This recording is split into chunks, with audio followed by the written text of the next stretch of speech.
dust swirled in thin, angry spirals across the Afghan ridgeline. Through her scope, Vanessa Reynolds could see the heat waves distorting her view of the compound 800 meters away. Her breathing slowed. In, hold out. The rhythm as familiar to her as her own heartbeat. Her finger hovered near the trigger of her M40A6 sniper rifle, customized to her exact specifications after thousands of hours behind its predecessor. Below in the dusty courtyard, two men stood. The first, tall, bearded, with a patch over one eye, was Farik al-Hassan, known in intelligence circles as the Jackal. His hand gripped the collar of an American in desert fatigues. Behind him, his lieutenant held what appeared to be a detonator thumb, hovering over the trigger. One press would kill not just the hostage in front of them, but the 11 other American special operators held inside. Wind shifting east to west, 8 miles per hour. Vanessa whispered to herself, making a quarter-inch adjustment to her scope. At this distance, the slightest miscalculation meant failure, meant death. The radio in her ear crackled. "Hawk, this is command. Stand down. I repeat, stand down. Shot is impossible. We're working on an alternative extraction." Vanessa pressed her cheek harder against the stock of her rifle. The familiar pressure grounded her. She'd made impossible shots before. But this one, hitting 2 targets with a single round at this distance, in these conditions, had never been done. "Sir, with all due respect, we don't have time. They're moving the hostages in 20 minutes. This is our window." She paused, watching the Jackal gesture angrily. "Let me take this shot." Silence stretched across the radio waves. In that silence lived the memory of every man who had ever questioned her abilities because she was a woman. Lived the faces of every instructor who had told her she didn't belong among the elite sharpshooters of the United States military. "Negative, Hawk, too risky." She closed her eyes for half a second, remembering another voice, older, wiser. "Sometimes, Hawk, you've got to trust what you feel more than what you know." Vanessa opened her eyes, centering her crosshairs on the precise spot where the Jackal's neck met his shoulder. The exact point where, if calculated perfectly, a bullet could pass through and continue into the chest of the man behind him. "Let me take this shot," she repeated more firmly this time. 24 hours earlier, the crack of rifle fire echoed across the Virginia hills. At the Advanced Sniper Training Center, hidden in the lush forests 3 hours from Washington, D.C., 24 men in combat fatigues lay prone behind various long-range precision rifles. Their targets, steel silhouettes barely visible at distances ranging from 600 to 200 meters, pinged occasionally when hit, the sound carrying across the valley like solemn church bells. Vanessa Hawk Reynolds walked the line, her keen eyes missing nothing. At 38, she carried herself with the quiet confidence that came from having proven herself in the most hostile environments on Earth. Her dark hair was pulled back in a practical ponytail, and though she wore no makeup, there was an undeniable beauty in her features, the kind that came from purpose rather than vanity. "Phillips, your breathing is throwing off your shot. Remember, exhale halfway and hold." The young Marine nodded without looking up from his scope, adjusting his technique. Moments later, the distant ping of steel confirmed her advice. Vanessa had left active service with the Marine Special Operations Command 5 years ago, but not before setting 3 confirmed kill records that still stood unbroken. Now, as the lead instructor at the ASTC, she trained the military's most promising snipers, passing on the art and science of precision, shooting to a new generation. At the far end of the range, she paused behind a Navy SEAL whose shots were consistently falling 2 inches to the right. "Chief Miller, your barrel is slightly warped, probably from that last deployment in Iraq. It's causing a minor but consistent drift." The SEAL turned surprise evident on his weathered face. "You can tell that just by watching my shots." Vanessa nodded. "Get it rebarreled before your next mission." Could mean the difference between success and failure. As she continued down the line, she could feel the respect in their glances. It hadn't always been this way. When she'd first arrived at the ASTC as an instructor, the men had been skeptical. A woman teaching the elite warriors of America's Special Operations Forces seemed to many like a political statement rather than a practical choice, until they'd seen her shoot. In her office later that afternoon, Vanessa carefully cleaned her personal M40A6, a ritual she performed regardless of whether she'd fired it that day. The rifle was a masterpiece of engineering and customization. The standard issue model had been transformed by her own hands, a custom stock shaped to her exact dimensions, a trigger modified to break at precisely 2.5 pounds of pressure, and a specialized barrel that she'd personally tested with 12 different ammunition types before finding the perfect match. On the wall hung her accomplishments, photographs from deployments in Iraq and Afghanistan, her Silver Star awarded after a 40-hour mission where she'd provided overwatch for a SEAL team eliminating 17 enemy combatants without detection, and a framed certificate documenting her longest confirmed kill, 723 meters, in the mountains of Afghanistan, saving a 12-man reconnaissance team from ambush. The knock at her door was firm, authoritative. Before she could respond, it swung open, revealing a man in his early 70s wearing khaki pants and a blue button-down shirt with sleeves rolled to the elbows. Despite his age, he stood ramrod straight, his eyes sharp beneath a shock of white hair. The faded tattoo of an eagle was visible on his forearm. "Still babying that rifle, I see," he said, his voice gravelly from years of barking orders and inhaling desert dust. Vanessa's face broke into a rare, genuine smile. Old Bill. Master Sergeant William Harrington Retuan was a living legend in the sniper community. During the Cold War, he'd been the military's premier marksman sent on classified operations from Eastern Europe to the Middle East. In Afghanistan, during the Soviet occupation, he'd trained local fighters in the art of long-distance shooting, helping to bleed the Russian military until they finally withdrew. But to Vanessa, he was simply Old Bill, the man who'd seen something in her when she was just a brash 22-year-old Marine with exceptional marksmanship scores, but no combat experience. "Didn't know you were coming," she said, setting down her cleaning rod and standing to embrace him.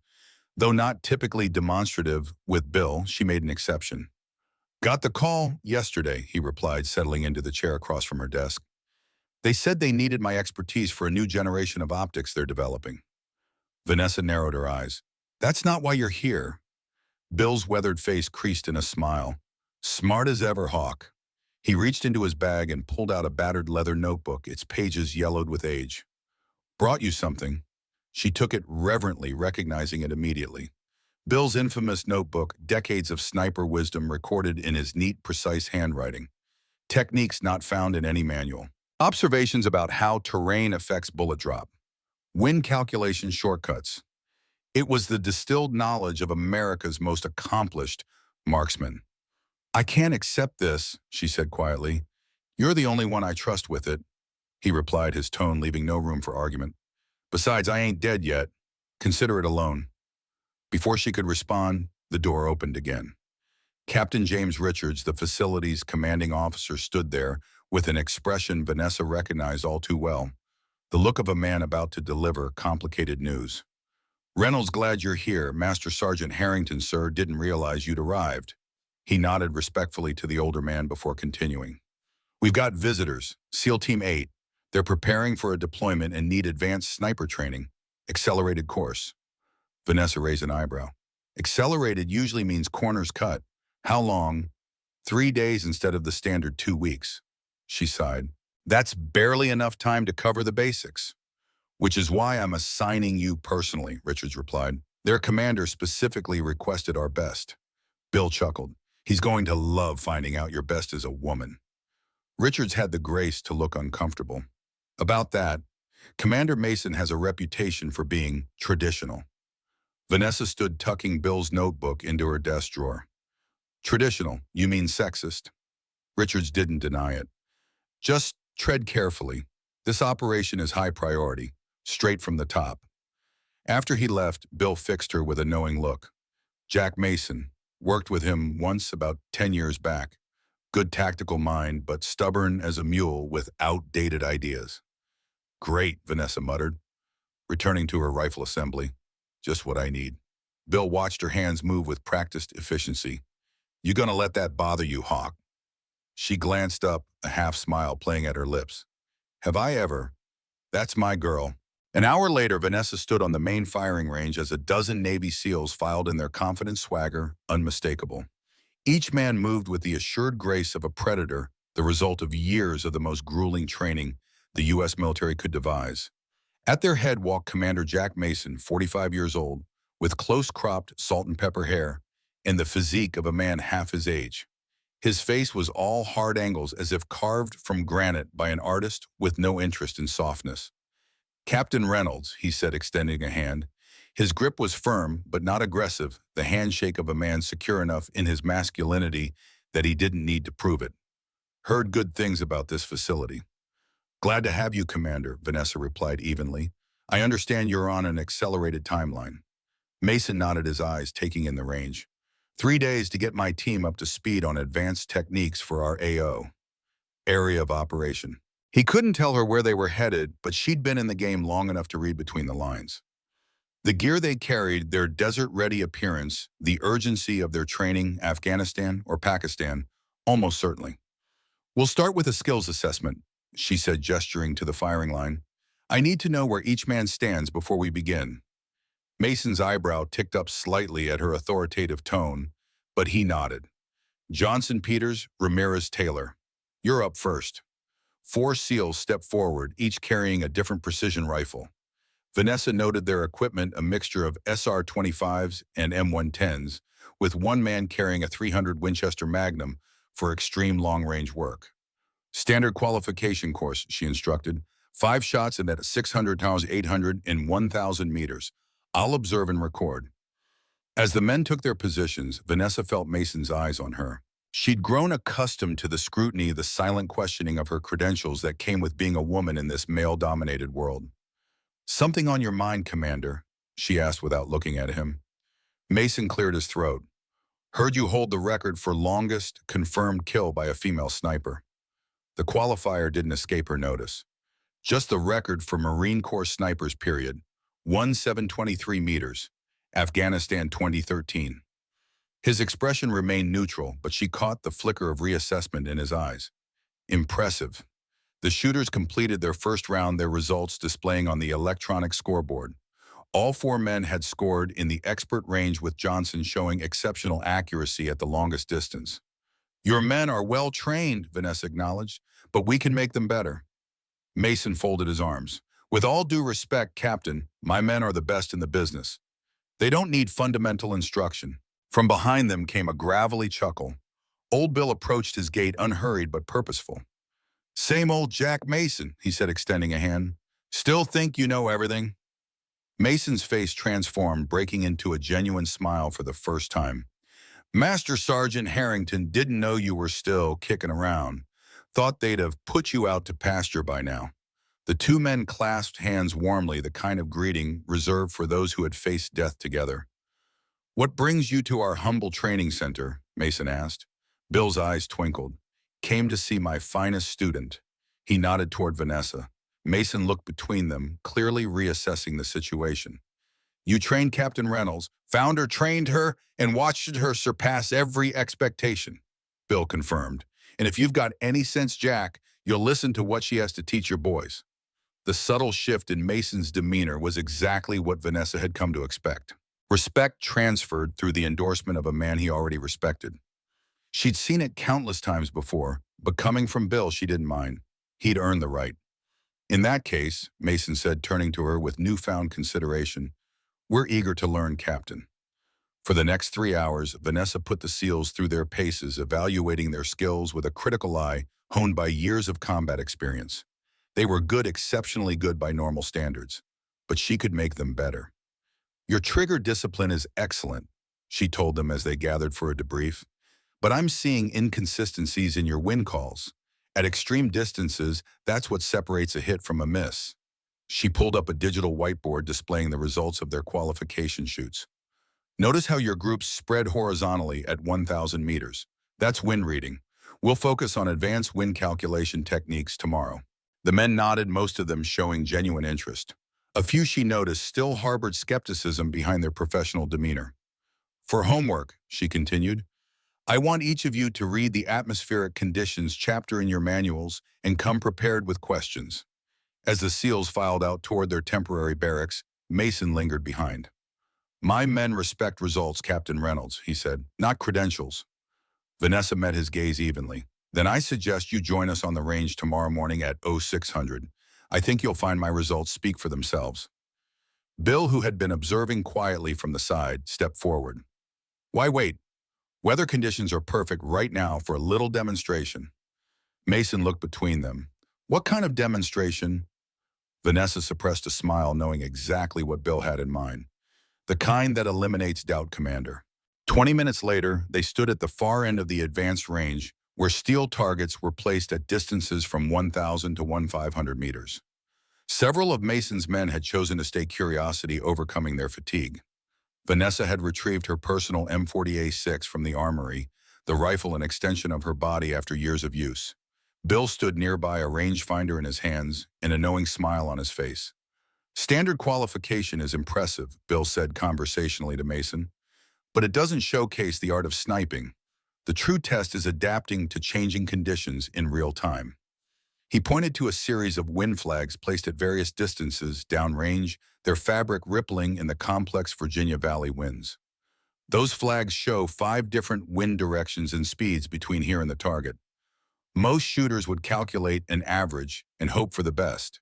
He glanced at Vanessa. But the best shooters read the terrain and understand how wind behaves in 3 dimensions. Vanessa lay prone behind her rifle, her breathing slow and rhythmic as she studied the conditions through her scope. The wind was complex today, gusting from the east near her position, shifting north in the middle valley, then swirling unpredictably near the targets due to the surrounding hills. Target, she asked, her voice calm. Bill raised his binoculars. Farthest steel, 1,482 meters, half-size silhouette. A murmur went through the watching SEALs. A half-size silhouette at that distance was an extreme challenge even for the most skilled marksman. Wind is variable, Bill continued. Multiple directions. You're a call hawk. Vanessa made minute adjustments to her scope, her mind calculating the complex wind formulas that most snipers never mastered. The Coriolis effect at this distance, the spin drift of the bullet, the slight uphill angle requiring compensation. She exhaled halfway and held her finger, taking up the slack in the trigger. The rifle cracked, the sound echoing across the valley. 2.6 seconds later, the ping of steel rang out, clear and definitive.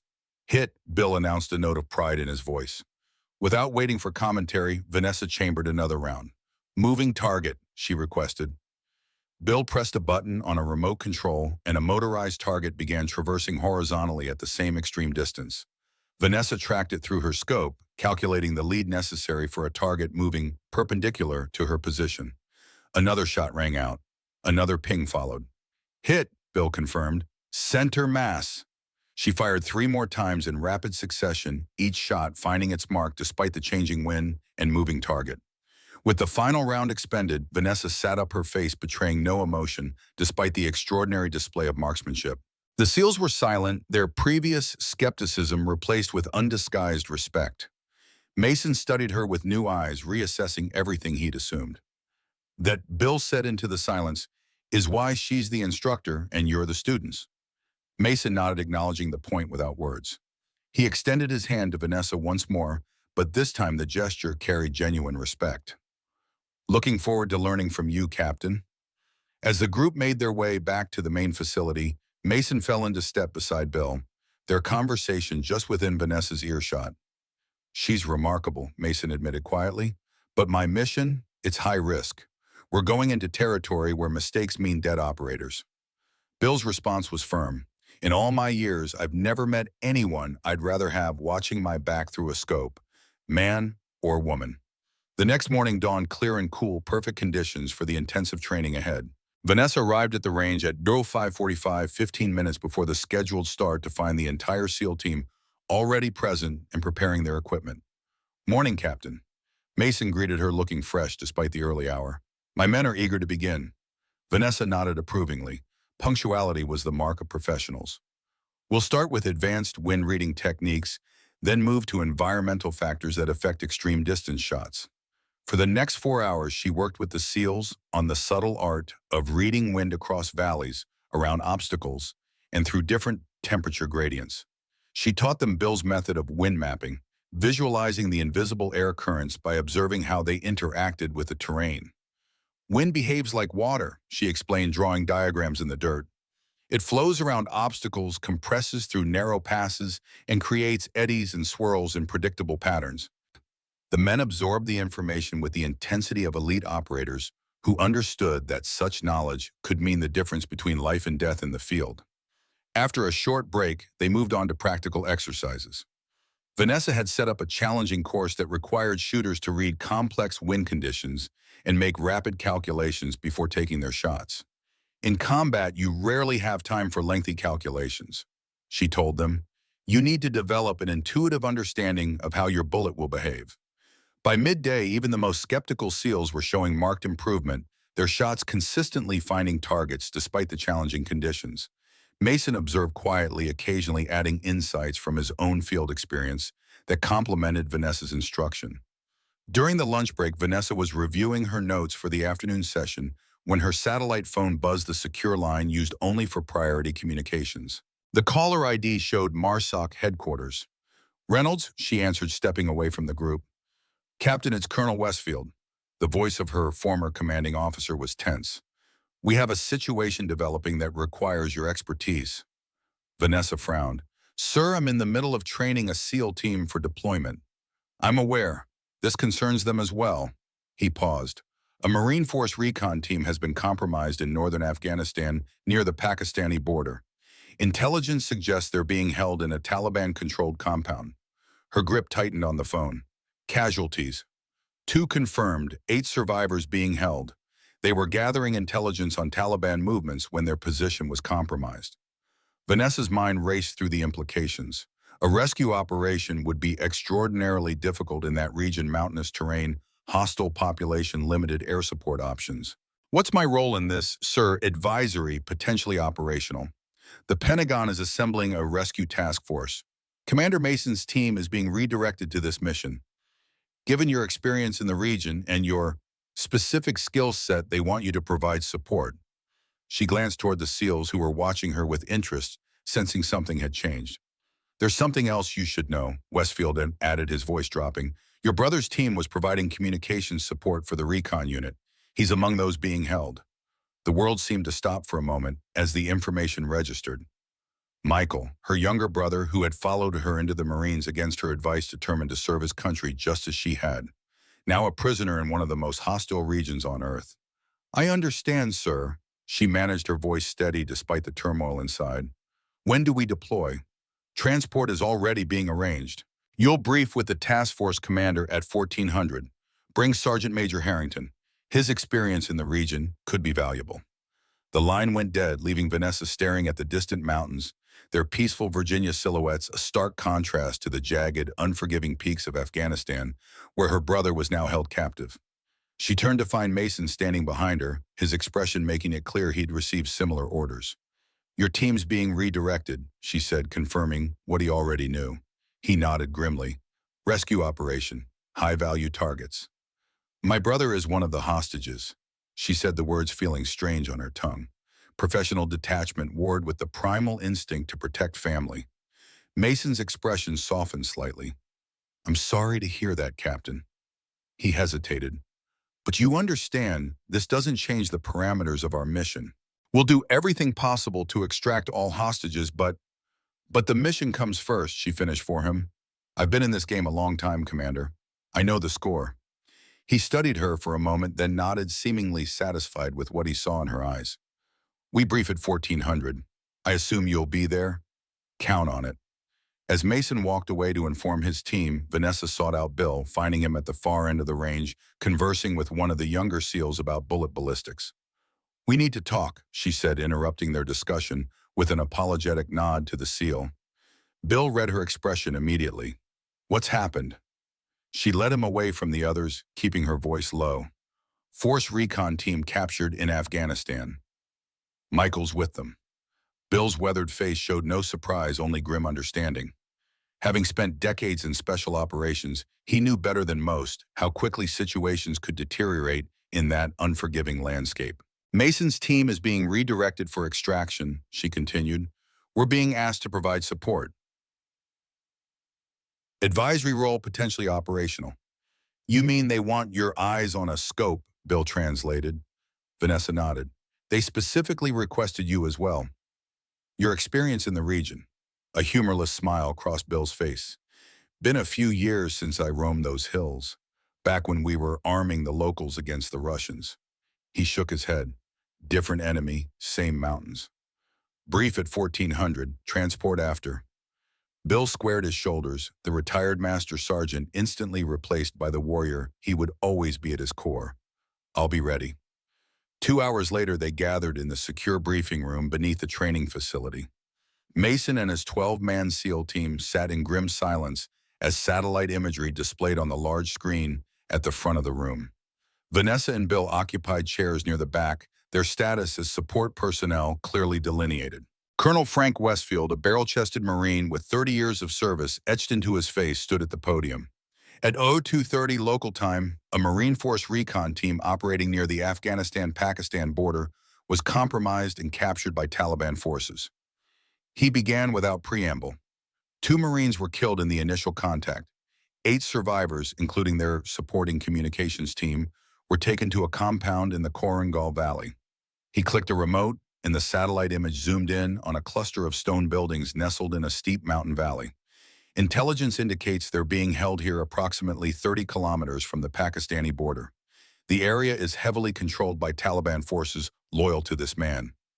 Another image appeared, a bearded fighter with a distinctive eye patch. Fariq al-Hassan, known as the Jackal. Former al-Qaeda, now runs his own splinter group with ties to various terrorist organizations. He's responsible for the deaths of at least 27 American service members over the past decade. Vanessa studied the image intently, memorizing the face of the man holding her brother captive. Our intelligence suggests the hostages will be moved within the next 48 hours, likely across the Pakistani border, where extraction becomes nearly impossible. Westfield continued, your mission is simple in concept, nearly impossible in execution.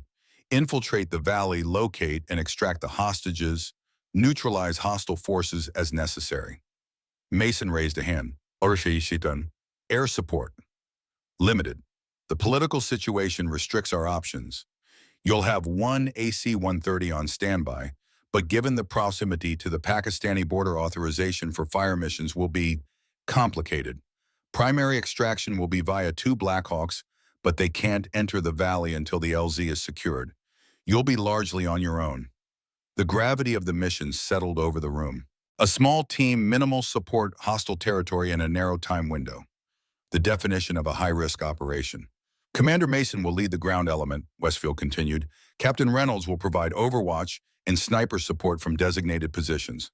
Mason's head snapped up. Sir, with all due respect, this operation requires my full team operating cohesively. We haven't trained with Captain Reynolds in combat scenarios. Westfield's expression hardened. This isn't a request, Commander. Captain Reynolds knows the terrain better than anyone in this room. She operated in the Korangal for 18 months and has 3 confirmed kills on high-value targets in that exact valley. Moreover, she has personal stake in this mission. The SEALs glanced at Vanessa with renewed interest, clearly reassessing her role. Personal stake, sir, Mason asked. Staff Sergeant Michael Reynolds is among the hostages, Westfield replied. Captain Reynolds' brother. A murmur ran through the SEAL team. Mason's expression remained neutral, but Vanessa could see the calculations running behind his eyes, weighing the value of her expertise against the potential liability of emotional involvement. Additionally, Westfield added, Sergeant Major Harrington will accompany the mission in an advisory capacity.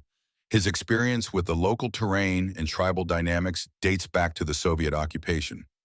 There's no one alive who knows those mountains better. Bill nodded slightly, acknowledging the truth of the statement. During the Cold War, he'd spent years in those very mountains training Afghan fighters to resist the Soviet invasion. The tribal connections he'd forged then might still hold value decades later. Transport leaves in 90 minutes, Westfield concluded. Full mission briefing will continue en route. Gear up and be ready. As the room emptied, Mason approached Vanessa and Bill, his expression carefully controlled. I need to know you can remain objective, he said without preamble, looking directly at Vanessa. Personal connections can cloud judgment in the field. She met his gaze steadily. My brother chose the same path I did, Commander. We both understand the risks and responsibilities that come with it. I won't jeopardize your mission or your men. And I need to know you'll utilize her skills appropriately. Bill countered his tone, making it clear he was not intimidated by Mason's rank or his reputation. She's not just another shooter. She knows that terrain, those people, and has skills your team doesn't. Mason studied them both for a long moment before nodding. Fair enough. We'll integrate you into the operation plan during the flight. But understand this on the ground, my word is final. Wouldn't have it any other way. Vanessa replied, professional respect evident in her tone despite their differences. As Mason walked away, Bill gave her a sideways glance. He'll come around. Men like him need time to adjust their thinking. We don't have time, she replied, already mentally preparing for what lay ahead. But as long as he lets me do my job, his personal opinions don't matter. 90 minutes later, they boarded a C-17 Globemaster III, the massive cargo aircraft that would transport them to their forward staging area. Inside, the cavernous space had been configured for the special operations team with secure communications equipment, planning stations, and seating for the 20 personnel now comprising the rescue force. Vanessa stowed her gear methodically, performing a final check of her rifle case. Inside, her M40A6 was secured in custom foam alongside her backup sidearm, specialized ammunition, and the essential tools of her trade.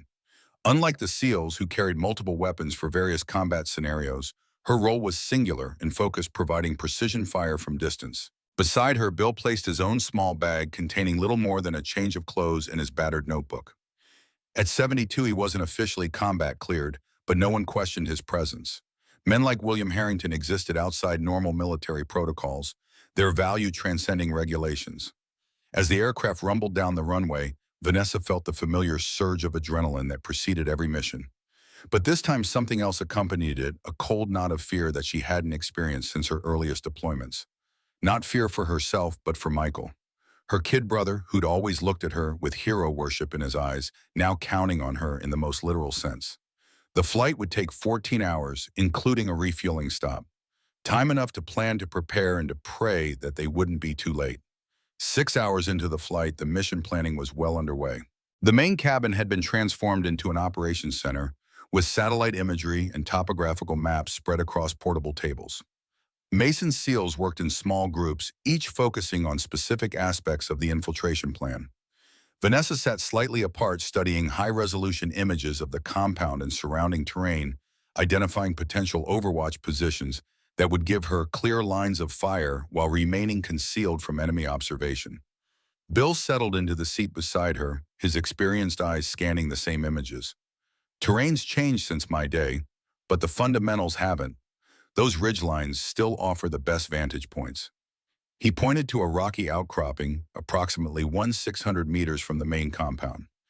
That position gives you coverage of both the front entrance and the back extraction road. Challenging shot, but within your capabilities. Vanessa nodded, having already identified the same location. Winter will be tricky to coming through that valley. Cross currents from 3 directions. Always was, Bill agreed. That's why the Soviets never could effectively use their own snipers there. Their training was too rigid, too formulaic for these mountains. Mason approached, having overheard their conversation. You're planning to set up 600 meters out. That's at the extreme edge of effective range. For most shooters, Bill replied before Vanessa could respond, but the captain here isn't most shooters. Mason didn't look convinced. A miss at that distance doesn't just mean a failed shot. It means our entire infiltration is compromised.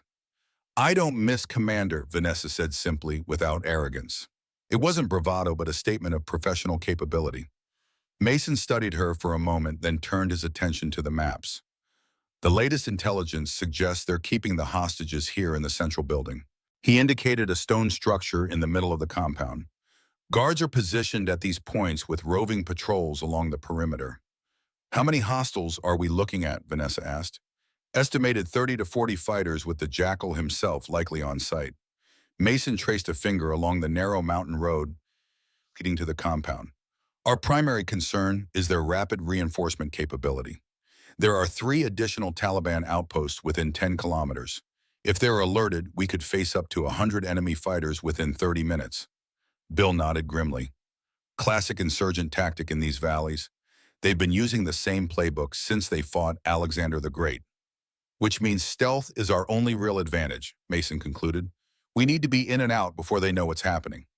Vanessa studied the satellite imagery more closely, noting a small structure on a hill above the main compound. What's this building? Observation post, Mason replied. 2 or 3 fighters, according to thermal imaging.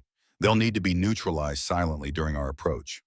Or, Vanessa suggested, I could take them out from my overwatch position before you begin your infiltration. Mason considered this.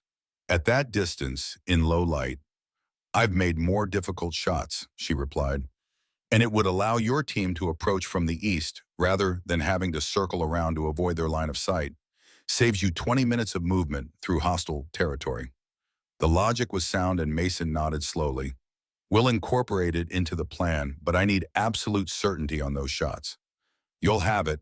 As Mason moved away to consult with his team leader, Bill gave Vanessa an approving nod. He's starting to understand your value. Let's hope it's enough, she murmured, turning back to the maps. Every minute they spent planning brought Michael and the other hostages closer to being moved, or worse. 3 hours later, a CIA analyst joined their planning session via secure video link.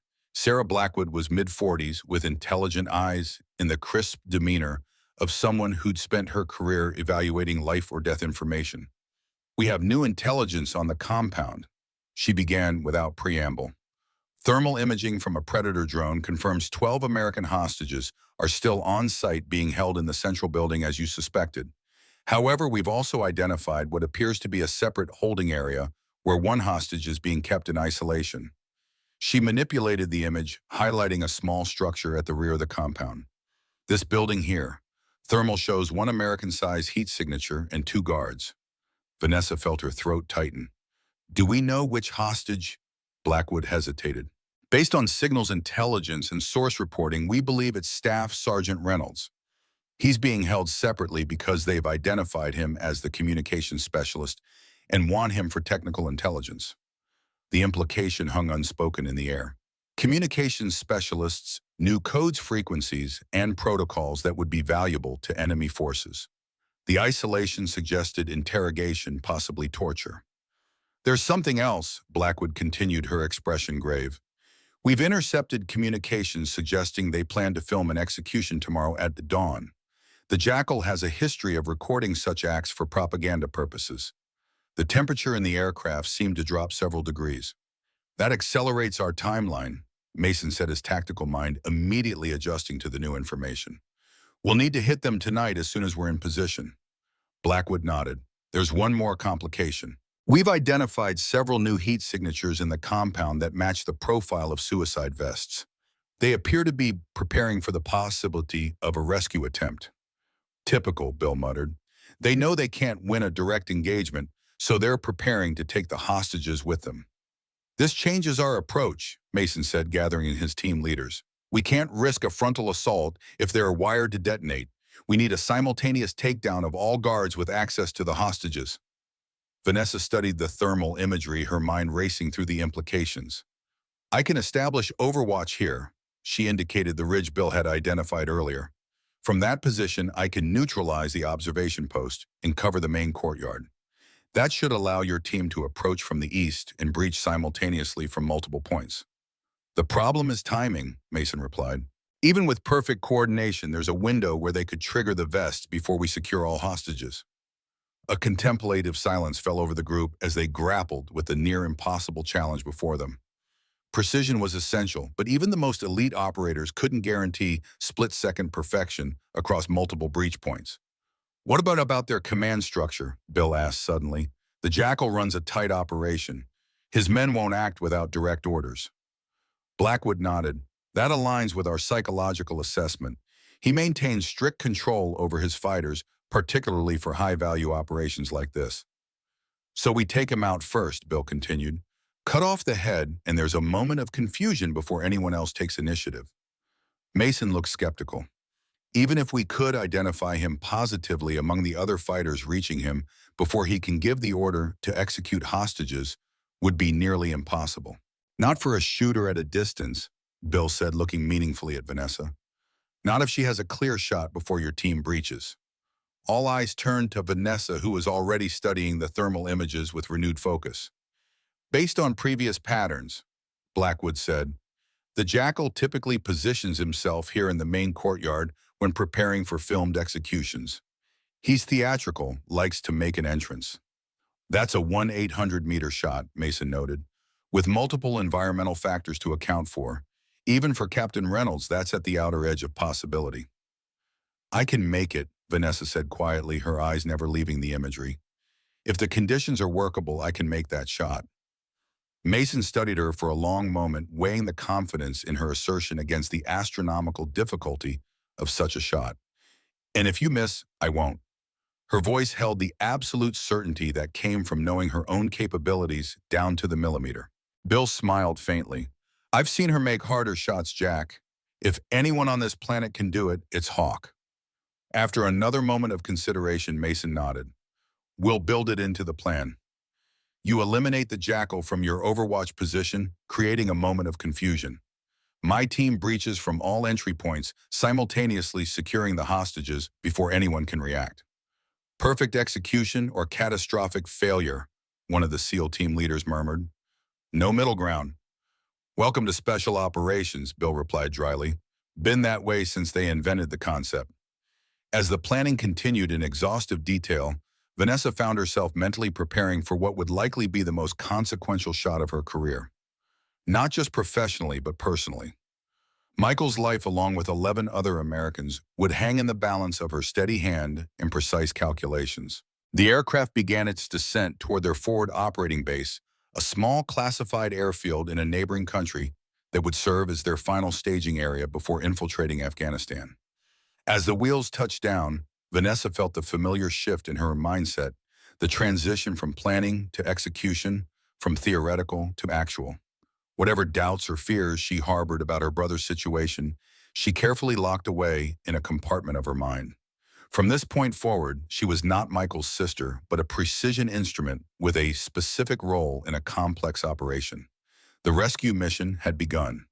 At the forward operating base, final preparations moved with the practiced efficiency of elite operators. Equipment was checked, rechecked, and checked again. Communications systems were tested. Intelligence updates flowed continuously from CIA analysts monitoring the target area. Vanessa prepared her rifle with methodical precision, assembling the custom components that made the weapon an extension of herself. The specialized barrel hand-lapped for perfect consistency. The trigger assembly tuned to break at exactly 2.5 pounds of pressure. The scope a Night Force ATAQR with custom turrets calibrated to her specific ammunition load. Bill watched her work his presence a calming influence amid the controlled chaos of pre-mission preparations. Reminds me of Kabul '87, he said quietly. Soviet special forces had captured 3 of our local assets. Similar scenario, we had one shot at extraction before they disappeared into their system forever. Vanessa looked up from her rifle. How did it play out? A faint smile crossed his weathered face. We got them out. Not without cost, but we got them out. He gestured to her rifle. Didn't have technology like that back then. Had to do all my calculations on paper, adjust by feel more than precision. Your notebook has been invaluable, she said, nodding toward where the battered leather journal sat beside her gear. Especially your sections on mountain wind patterns. Knowledge only matters if it's passed on, he replied. That's why you're here now. Not just because of your brother, but because you're the right person for this mission. Mason knows it too, though he's still coming to terms with it. As if summoned by mention of his name, Commander Mason approached now dressed in full combat gear, his face partially obscured by camouflage paint. Final briefing in 5 minutes, he informed them. Latest drone pass shows increased activity in the compound. They appear to be preparing for something. The execution, Vanessa said grimly. Mason nodded, which means our window is closing faster than anticipated. We'll insert by helicopter to the LZ here.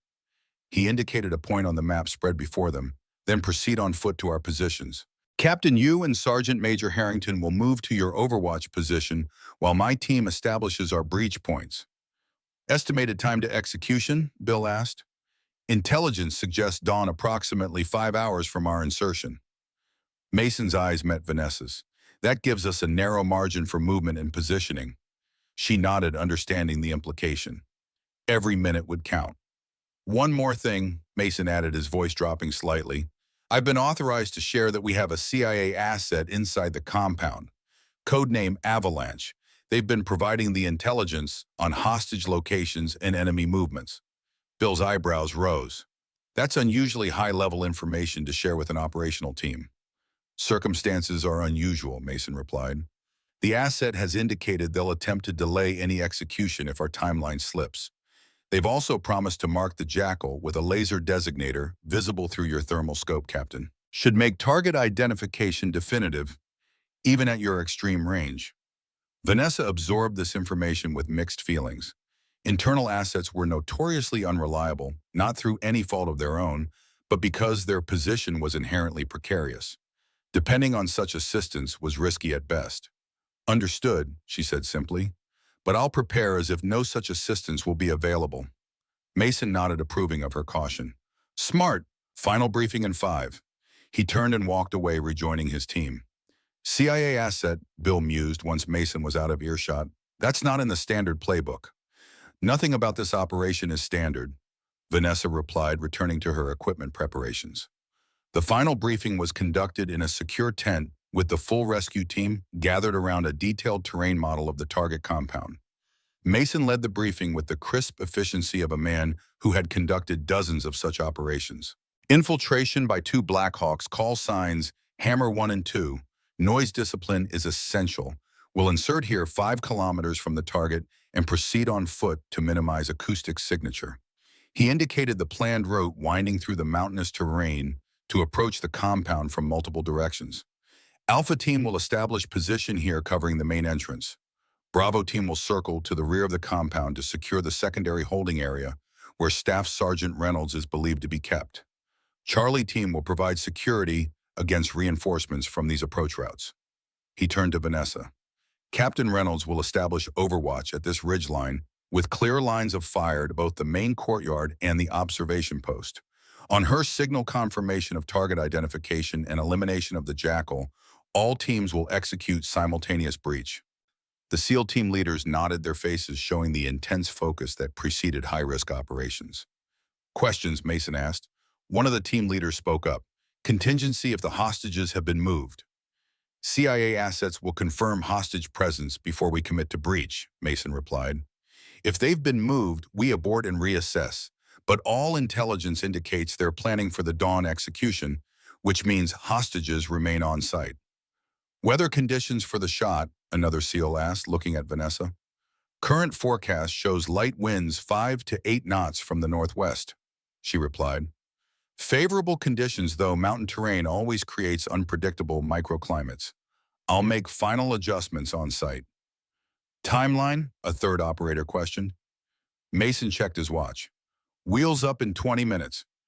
Estimated time on target, 100 hours. That gives us approximately 4 hours to establish positions before the probable execution time at dawn. No further questions followed. Each member of the team was a consummate professional, understanding their role in the complex operation. They had trained for years for precisely this type of high-risk mission where success meant lives saved and failure meant unthinkable consequences. One final note, Mason said, his voice taking on a more personal tone. We all understand the stakes here. 12 Americans, our brothers in arms, are counting on us. This isn't just another mission. It's the reason we wear the uniform. Whatever it takes, we bring them home. A solemn nod passed through the assembled operators. No rousing speech was necessary. No dramatic declarations were required. These were men who had dedicated their lives to the most dangerous missions imaginable, motivated by a code of honor that transcended words. Gear up, Mason concluded. We move in 15. As the team dispersed to make final preparations, Vanessa felt a hand on her shoulder. She turned to find Bill, his expression serious. You'll get one shot at the Jackal, he said quietly. One moment when everything aligns. You'll know it when you see it. She nodded in understanding the deeper meaning behind his words. In their profession, opportunities were fleeting, measured in heartbeats rather than minutes. I'll be ready, she promised. Bill smiled faintly. You always are. That's why you're the best I ever trained. He glanced toward Mason, who was conferring with his team leaders. He knows it too now, saw it in his eyes during the briefing. Vanessa shouldered her rifle case, the weight familiar and reassuring against her back. Let's hope it's enough to bring Michael and the others home. As they walked toward the waiting helicopters, the night sky above the remote base was clear and star-filled, offering perfect conditions for their insertion. But both knew that in the mountains of Afghanistan, weather could change in minutes, and the difference between success and catastrophic failure often came down to factors beyond human control. All they could do was prepare, execute, and trust in their training and each other. For Vanessa, that meant making the shot of a lifetime when the moment came, a shot that would determine whether her brother lived or died. The C-17 Globemaster III descended through wispy clouds, its massive frame cutting through the night sky toward a remote airstrip in Uzbekistan. Inside the cavernous belly of the aircraft, Vanessa Reynolds made final adjustments to her equipment, checking each component with methodical precision. The weight of the upcoming mission pressed down heavier than her gear. 2-hour window before we crossed the border. Commander Mason announced, his voice carrying over the low hum of the engines. Once we're on the ground, we're on Afghan time. The 12 SEALs responded with practiced efficiency, their movements economical and assured. These men had deployed together countless times, their brotherhood forged in the crucible of combat.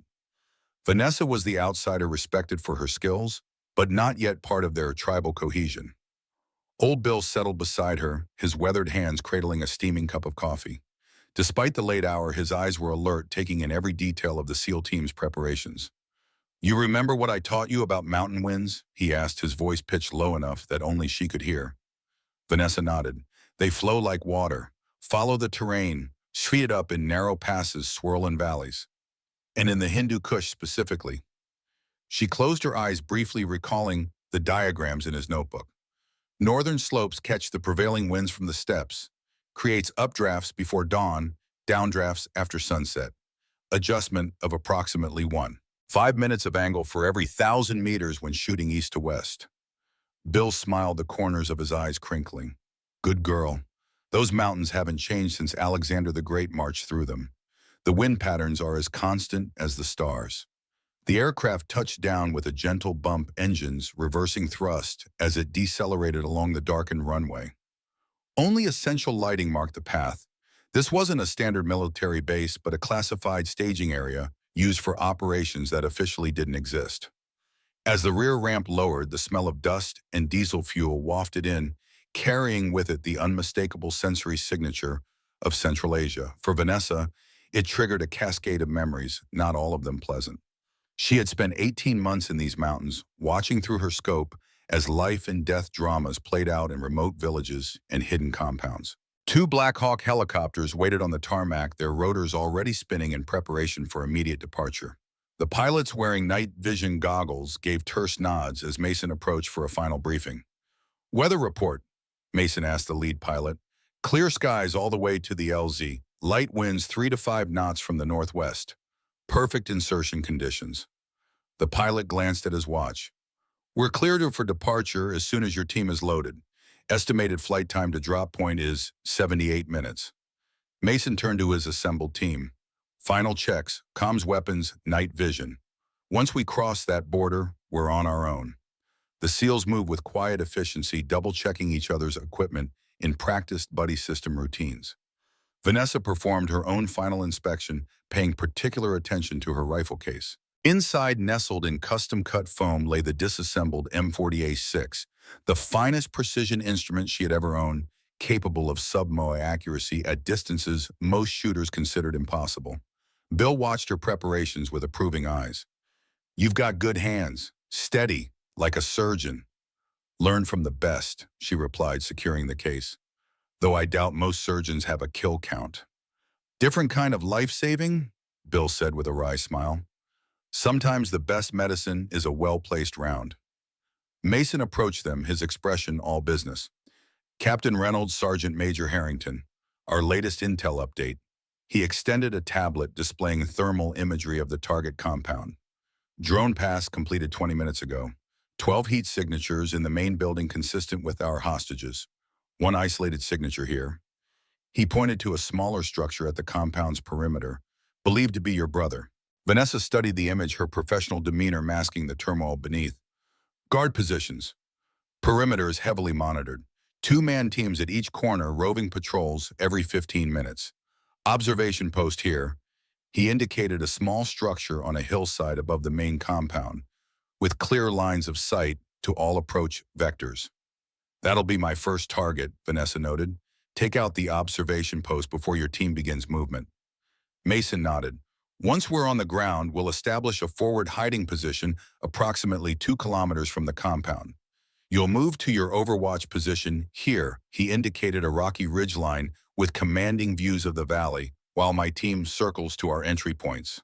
On your confirmation of eliminating the jackal, we execute simultaneous breach. Timeline: if all goes according to plan, you should be in position by 300 hours. The suspected execution is scheduled for dawn, approximately 0530. That gives us a narrow window to observe confirmed targets and execute. Vanessa absorbed the information, mentally calculating distances, angles, and potential complications. The wind will be shifting around dawn. That's when the mountain thermals change direction. Can you make the shot under those conditions? Mason asked, his tone not challenging, but genuinely concerned. I've made harder shots in worse conditions, she replied simply. Boarding in 5, the crew chief announced. As the team gathered their equipment, Bill pulled Vanessa aside, his expression serious. Listen to me, Hawk. This mission, it's personal for you. That can be strength or weakness, depending on how you handle it. She met his gaze steadily. I know how to compartmentalize, Bill. It's not about compartmentalizing. It's about using that connection. He tapped her chest. The best shots I ever made weren't calculated with math. They came from here. When something mattered so much that everything else fell away. Vanessa thought of Michael, her kid brother, who had followed her into the Marines despite her warnings about the dangers, who had looked up to her all his life, determined to live up to the impossibly high bar she had set. I won't let him down, she said quietly. Bill squeezed her shoulder. I know you won't. Just remember what I taught you about intuition. Sometimes you've got to trust what you feel more than what you know. 20 minutes later, the Black Hawks were airborne, skimming low over the darkened landscape to avoid radar detection. Inside, the operators sat in contemplative silence, each man absorbed in his own pre-mission rituals. Some checked weapons for the 10th time. Others closed their eyes, perhaps in prayer or meditation. A few studied satellite imagery, committing terrain features to memory. Mason sat opposite Vanessa, his face partially illuminated by the dim red lighting of the helicopter's interior. He studied her with quiet intensity. First time working with a SEAL team, he asked, raising his voice slightly over the thrum of the rotors. She shook her head. Provided overwatch for Team 3 in Fallujah 2006, and again for Team 10 in Helmand Province 2011. Recognition flickered in his eyes. Helmand, the compound clearance operation. That was you on the ridgeline. 3 days minimal movement, 37 confirmed eliminations of approaching hostiles. Mason's expression shifted slightly, reassessing her yet again. I knew the shooter who saved our approach was a Marine, but I had no idea. That it was a woman, she finished for him, a hint of challenge in her voice. That it was someone I'd meet years later, he corrected smoothly. That operation succeeded because of your overwatch. A lot of good men came home because of those shots. And the admission seemed to cost him something, but Vanessa appreciated the professional acknowledgement. In their world, results mattered more than words. We'll get your brother out, Mason added after a moment. And the rest of those men, you have my word. Before she could respond, the pilot's voice crackled over the intercom. 10 minutes to LZ. Stand by for insertion. The mood in the helicopter shifted instantly, all conversation ceasing as operators performed final equipment checks. Vanessa secured her rifle case and checked her sidearm, a custom M45A1 .45 caliber pistol, a weapon she hoped she wouldn't need to use. Her role was distance, not close quarters. The Blackhawks descended into a narrow valley, their skilled pilots navigating the treacherous terrain with practiced ease. No lights marked their landing zone, just a small clearing surrounded by towering mountains, identified solely through night vision equipment. As the helicopters settled onto the rocky ground, their doors slid open. The operators disembarked in practice sequence, establishing a security perimeter around the aircraft. Within 90 seconds, all personnel and equipment had been offloaded, and the helicopters were airborne again, disappearing into the night sky. The sudden silence was profound. After the constant roar of engines, the mountain night seemed preternaturally quiet, broken only by the soft whisper of wind through ancient peaks and the occasional call of a distant nocturnal bird. Move out, Mason ordered quietly. 2-kilometer hike to our forward position. Night vision noise discipline. The group began their movement through the rugged terrain, each step carefully placed to avoid loose stones or dry vegetation that might create sound. Old Bill moved with surprising agility for his age, his familiarity with the landscape evident in his confident gait. These valleys haven't changed, he murmured to Vanessa as they navigated a particularly steep section. Same goat paths the Mujahideen used against the Soviets, same hiding spots, same ambush points. You think we're being watched? She asked, scanning the ridge lines through her night vision. Always assume you're being watched in these mountains, Bill replied. Eyes have been tracking foreign soldiers here since before America existed. An hour later, they reached their forward hiding position, a small depression protected by rock outcroppings that offered concealment from observation. Mason gathered his team leaders for a final briefing while the rest of the operators established security. Drone feed confirms the compound remains active. He reported, consulting a tablet displaying real-time thermal imagery. Movement consistent with guard rotations every 30 minutes. Main building still shows 12 heat signatures clustered together. Isolated building still shows one signature with 2 guards. He turned to Vanessa. Captain, it's time for you to move to your overwatch position. Team 2 will provide security to your halfway point. Then you'll proceed solo for the final approach to maintain minimum signature. Understood. Vanessa began assembling her rifle, connecting the custom barrel to the receiver with practice movements. Each component was meticulously maintained, each surface cleaned to prevent any possibility of malfunction. Old Bill would remain at the forward hiding position, coordinating communications and providing his expertise on the local terrain.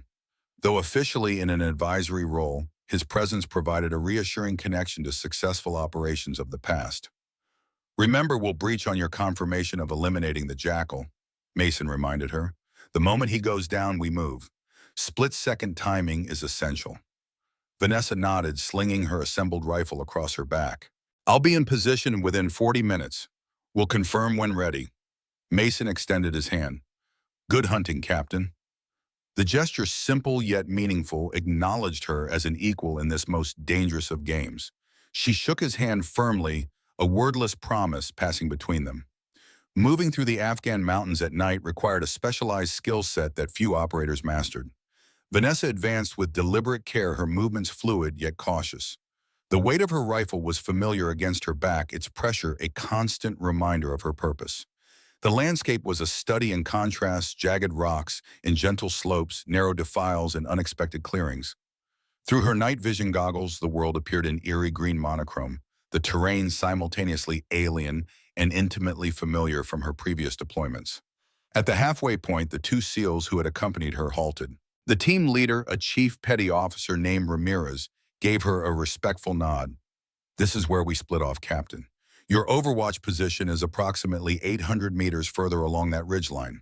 He pointed to a rocky outcropping that offered a commanding view of the valley below. We'll maintain position here until you confirm successful arrival. Appreciated, Chief, Vanessa replied.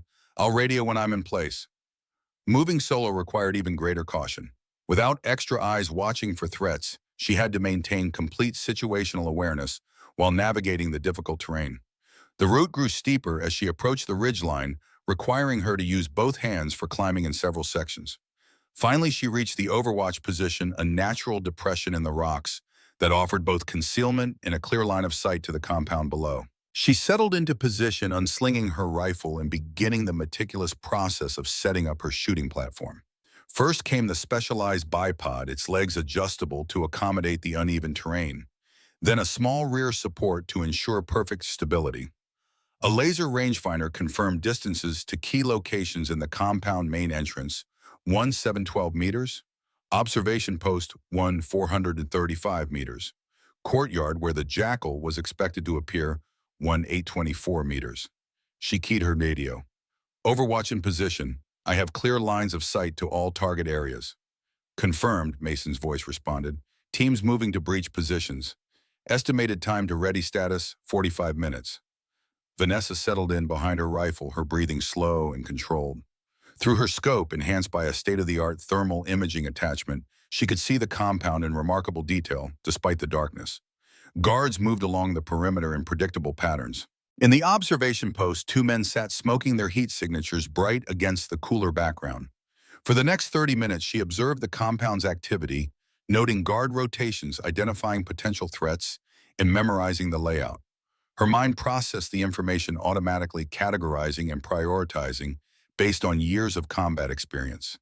The radio crackled softly. "Hawk, this is Mason. Teams in position, standing by for your shot on the observation post." "Copy," she replied, shifting her aim to the small structure where the two guards maintained their vigil, preparing to engage observation post. She settled deeper into her shooting position, becoming one with the earth beneath her. The rifle and extension of her body aligned perfectly with her natural point of aim. Her breathing slowed further in for 4 seconds. Hold for 4, out for 4. The rhythmic pattern calmed her mind and steadied her hands. Through her scope, the two guards appeared as glowing silhouettes, their bodies radiating heat visible in the thermal imaging. They sat approximately 1 meter apart, one facing north towards her position, the other facing east. The shot was challenging, but well within her capabilities. Wind was minimal, approximately 3 knots from the northwest, a slight adjustment to compensate. Distance was 1,435 meters, significant bullet drop to account for. The Coriolis effect at this latitude would create a slight rightward drift, another minor adjustment. She made the necessary corrections to her scope, then settled her crosshairs on the guard facing in her direction. If she took him first, the second guard might have time to react. Better to eliminate the guard facing away first, then immediately shift to the second target before he could comprehend what had happened. One final breath. In, hold. The rifle cracked its sound suppressor, muffling, but not eliminating the distinctive report. Through her scope, she watched the first guard slump forward, instantly a clean kill. Before his body had fully collapsed, she had already shifted her aim to the second guard, who was just beginning to turn toward his fallen comrade. A second shot, a second clean kill. Both guards eliminated within 1.8 seconds of each other. "Observation post neutralized," she reported calmly. "2 tangos down, no visible reaction from the compound." "Confirmed," Mason replied. "Maintain position and prepare for primary target. Our CIA asset reports the Jackal will be in the courtyard within 15 minutes for a pre-execution briefing with his lieutenants." Vanessa adjusted her position slightly, relieving pressure points that might cause discomfort during extended observation. The real challenge lay ahead. The shot at the Jackal would be nearly 400 meters further than the observation post in changing wind conditions as dawn approached. She used the waiting time to recalibrate, checking ambient temperature dropping slightly as night progressed, barometric pressure stable, and wind conditions beginning to shift as the mountain thermals changed with approaching dawn. Through her scope, she observed Mason's teams moving into their final positions, nearly invisible to the naked eye, but detectable through her advanced optics. They approached from 3 different directions, using the natural terrain for concealment. Professional, methodical, patient. The radio came to life again, this time with Old Bill's gravelly voice. "Hawk asset confirms the Jackal is preparing to enter the courtyard. Stand by." Vanessa felt her focus narrow, the world beyond her scope fading away. In this moment, nothing existed except her target, her weapon, and the complex physics equation that would unite them. The eastern sky had just begun to lighten when movement in the compound caught her attention. A door opened in the main building, and several figures emerged into the courtyard. Through her thermal scope, their heat signatures bloomed against the cooler background of stone walls. One figure stood taller than the rest, his distinctive eye patch visible even at this distance. The Jackal. Behind him, another man held what appeared to be a remote detonator, likely connected to the suicide vests intelligence had warned about. "Visual on primary target," she reported. The Jackal confirmed in the courtyard with approximately 5 additional tangos. One appears to be holding a detonator device. "Copy," Mason responded, tension evident in his voice. "Asset confirms those are our targets. Teams ready for breach on your shot. I repeat, we go on your shot." Vanessa calculated the new variables. Distance 1,824 meters. Wind shifting from northwest to northeast as dawn approached, approximately 5 to 8 knots variable. Temperature dropping slightly, affecting air density. The challenging shot had just become significantly more complex. But this was why she was here. This was what Old Bill had trained her for, the impossible shot that no one else would attempt. She adjusted her scope, minutely accounting for the new variables. The crosshairs settled on a precise point at the Jackal's neck, the exact location where, if the bullet's trajectory was perfect, it would pass through him and continue into the man holding the detonator behind him. 2 targets, 1 bullet. at 1824 meters, in shifting winds, impossible by any standard calculation. But Vanessa Reynolds didn't rely solely on calculations. She remembered Bill's words, "Sometimes you've got to trust what you feel more than what you know." Her finger took up the slack in the trigger, applying gentle, even pressure. Her breathing slowed to near stoppage. Her heartbeat, normally a shooter's enemy, became a metronome, establishing a rhythm that connected her to the weapon, to the bullet, to the targets. The world contracted to a single point of focus. In this moment, she wasn't thinking about Michael or Mason or the hostages. She was pure awareness, a conduit between intention and action.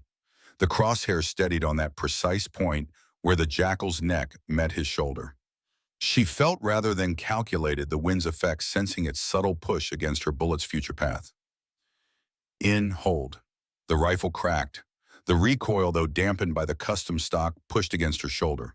Through the scope, she tracked the impact, watching as the jackal jerked backward, a spray of crimson erupting from his neck. The bullet continued its journey, striking the man behind him square in the chest. Both collapsed almost simultaneously. "Targets down," she reported, her voice betraying no emotion despite the near-miraculous shot she had just executed. "Repeat, both targets down with one shot. Breach now." The compound erupted in chaos. Mason's teams breached from three directions simultaneously, their coordinated assault catching the remaining guards completely by surprise. Through her scope, Vanessa tracked the action, eliminating two additional threats who attempted to reach the hostage building. "Moving to secure hostages," Mason's voice reported. "Courtyard cleared." Vanessa maintained her overwatch, scanning for any approaching reinforcements or hidden threats. The operation was proceeding with the precision of a well-choreographed dance, each element performing its role in perfect synchronization. Then, unexpectedly, her radio crackled with urgency. "Contact east, multiple tangos approaching from the valley," one of the SEAL team leaders reported. "Looks like reinforcements from the nearest outpost." Through her scope, Vanessa could see them, approximately 15 fighters moving rapidly toward the compound, alerted by the sound of gunfire despite the suppressors. "I have eyes on," she confirmed. 15 plus tangos, 100 meters east of your position, moving fast." "Can you engage?" Mason asked. "Affirmative." She shifted her aim, adjusting for the new distance and angle. These targets were moving, making them more challenging, but significantly closer than the jackal had been. She controlled her breathing, established her rhythm, and began methodically eliminating the approaching threats. One by one, the fighters fell. Some dropped immediately. Others took cover only to be found by her thermal scope and eliminated when they attempted to move. Her rate of fire was deliberate, approximately one shot every 8 seconds, each finding its mark with unerring accuracy.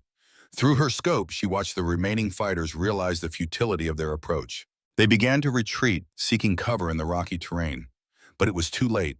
Her precision fire had broken their will to fight, sending them scrambling back toward the safety of their outpost. "Reinforcements neutralized or retreating," she reported. 7 confirmed eliminations, remainder falling back to the east.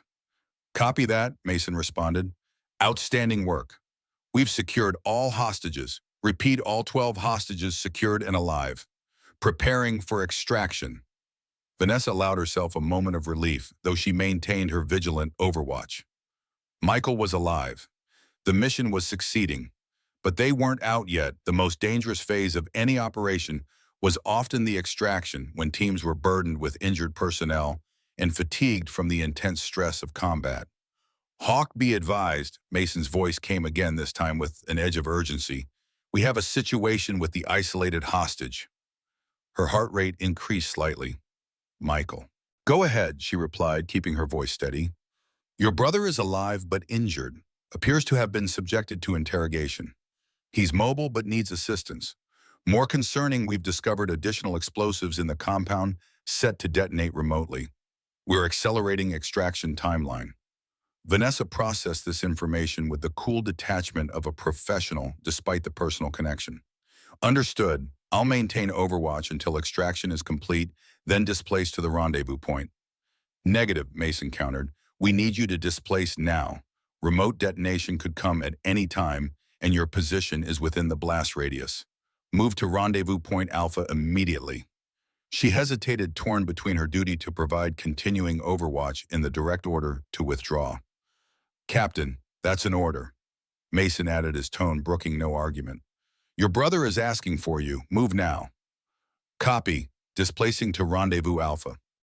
Vanessa quickly broke down her rifle, securing the components in her case with practiced efficiency. Within 90 seconds, she was moving, descending from her overwatch position toward the designated rendezvous point 2 kilometers south of the compound. The eastern sky had lightened considerably, now the approaching dawn, painting the mountains in hues of purple and gold. In daylight, movement became more dangerous, more exposed. She adjusted her route to take maximum advantage of available cover, staying in shadows, and using terrain features to mask her approach. 20 minutes into her movement, a massive explosion rocked the valley behind her. She turned to see a fireball rising from the compound, black smoke billowing into the morning sky. Her radio cracked with static, then Mason's voice. All teams be advised, compound has been remotely detonated. All personnel accounted for proceeding to extraction point with hostages. Relief washed over her, though she maintained her tactical focus. The mission wasn't over until everyone was safely extracted.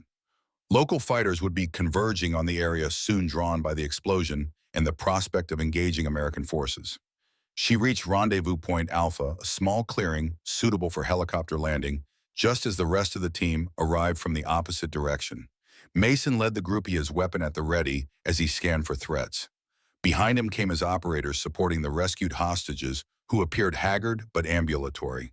And there was Michael, thinner than she remembered, his face bruised, leaning on a seal for support. When he saw her, his eyes widened in recognition, and something like a smile crossed his battered face. Before they could speak, the distinctive whump whump of helicopter rotors echoed through the valley. 2 Blackhawks appeared over the ridgeline, descending rapidly toward the landing zone. Extraction has arrived, Mason announced. Wounded and hostages first. Security teams maintain perimeter. The helicopters touched down in a swirl of dust and debris, their crew chiefs gesturing urgently for the hostages to board. Vanessa found herself helping Michael toward the nearest aircraft, supporting his weight as he limped across the clearing. Didn't expect to see you here, sis, he managed, his voice hoarse from what she suspected was screaming during interrogation. Couldn't let you have all the adventure, she replied, falling into their old pattern of banter despite the gravity of the situation. As they reached the helicopter, Michael turned to her. They told me what you did. The shot. His eyes, despite the pain evident in them, shone with pride. Only you could have made that shot. Before she could respond, Mason appeared beside them. Both of you on the bird now. We've got movement from the north, local fighters responding to the explosion. They boarded quickly, securing Michael to a jump seat before taking positions themselves. The remaining operators followed in practiced order, the last man in signaling to the pilot that all personnel were accounted for. The Blackhawks lifted off, banking sharply to gain altitude and speed as they cleared the mountain ridgeline. Below, tiny figures could be seen converging on the landing zone, too late to engage the departing Americans. Vanessa found herself seated across from Mason, both of them breathing the relief of a successful operation completed against nearly impossible odds. That shot, Mason said, shaking his head in disbelief. 1 round, 2 high-value targets at that distance in those conditions. He looked at her with newfound respect. I've never seen anything like it. Just doing my job, Commander, she replied, the professional modesty expected in their line of work. Mason's expression suggested he knew better. We both know that was far beyond just doing your job, Captain. That was, he searched for the right word, historic. From his seat nearby, old Bill watched their exchange with quiet satisfaction.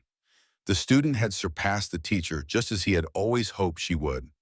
As the helicopters sped toward the safety of friendly territory, Vanessa allowed herself to relax slightly, the adrenaline of combat gradually giving way to the satisfaction of mission accomplished.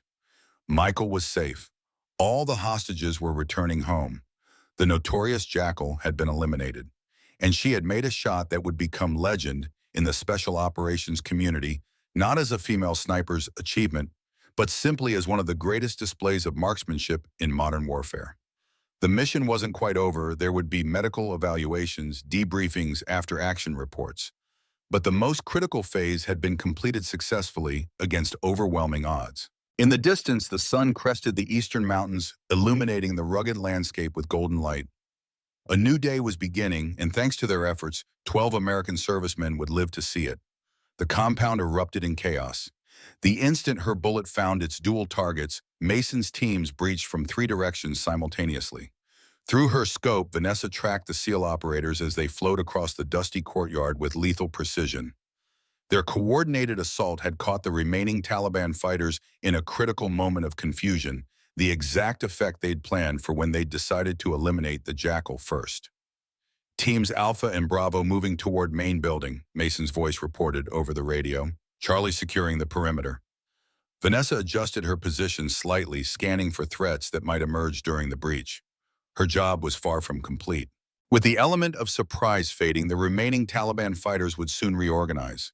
When they did, she would be waiting. A door burst open on the compound's eastern side. 3 Taliban fighters emerged, weapons raised, responding to the commotion. Through her thermal scope, she could see their heat signatures clearly against the cooler background of the stone structure. Inhale, hold. Exhale halfway. The first fighter dropped. The second followed 1.7 seconds later. The third managed to duck behind a low wall, but Vanessa remained patient. 7 seconds later, he made the fatal mistake of peering over the edge. Her round caught him precisely where his forehead met the wall. 3 tangos down east side, she reported calmly. Copy, Mason acknowledged. Alpha team has breached main building, encountering minimal resistance. Bravo moving towards secondary structure. The secondary structure. That's where Michael was being held. Vanessa shifted her scope, covering the approach to the smaller building at the compound's edge. 2 guards stood outside, appearing surprisingly calm despite the gunfire erupting across the compound. Either they hadn't realized what was happening, or they'd been given specific orders to maintain their position regardless of circumstances. I have 2 tangos at the secondary building, she reported, standing by to engage. Hold fire, Mason responded. Team Bravo approaching from the rear. We'll take them. Through her scope, Vanessa watched as 4 SEAL operators materialized from the shadows behind the building. They moved with a predatory grace that came from thousands of hours of training and combat experience. The Taliban guards never saw what hit them, their bodies dropping silently as the SEALs executed perfect, synchronized takedowns. Secondary structure, perimeter secure, Team Bravo's leader reported. Breaching now. Vanessa felt her heart rate increase slightly as she watched the team enter the building where her brother was being held. The seconds stretched into what felt like hours as she waited for confirmation. Sweeping interior, came the terse update. 1 room clear, moving to contact. The sound of suppressed gunfire crackled over the radio. Vanessa held her position, forcing herself to remain focused on the broader battlefield rather than fixating on what was happening inside that building. Professional discipline overrode personal concern. After 23 agonizing seconds, the radio crackled again. Secondary structure secure. 1 tango down. A brief pause. We have the package. Alive. A wave of relief washed over her, though her outward demeanor remained unchanged. Michael was alive, but the mission was far from complete. All hostages secured, Mason's voice announced moments later. Repeat, all 12 hostages recovered alive. Preparing for extraction. Copy, Vanessa responded, maintaining overwatch. She continued scanning the compound and surrounding terrain, her attention divided between potential external threats and monitoring the team's progress through her scope. In the main building, she could see Alpha Team organizing the hostages for movement, performing quick medical checks, and cutting away restraints. At the secondary structure, Bravo Team emerged with a figure she instantly recognized despite the distance, Michael.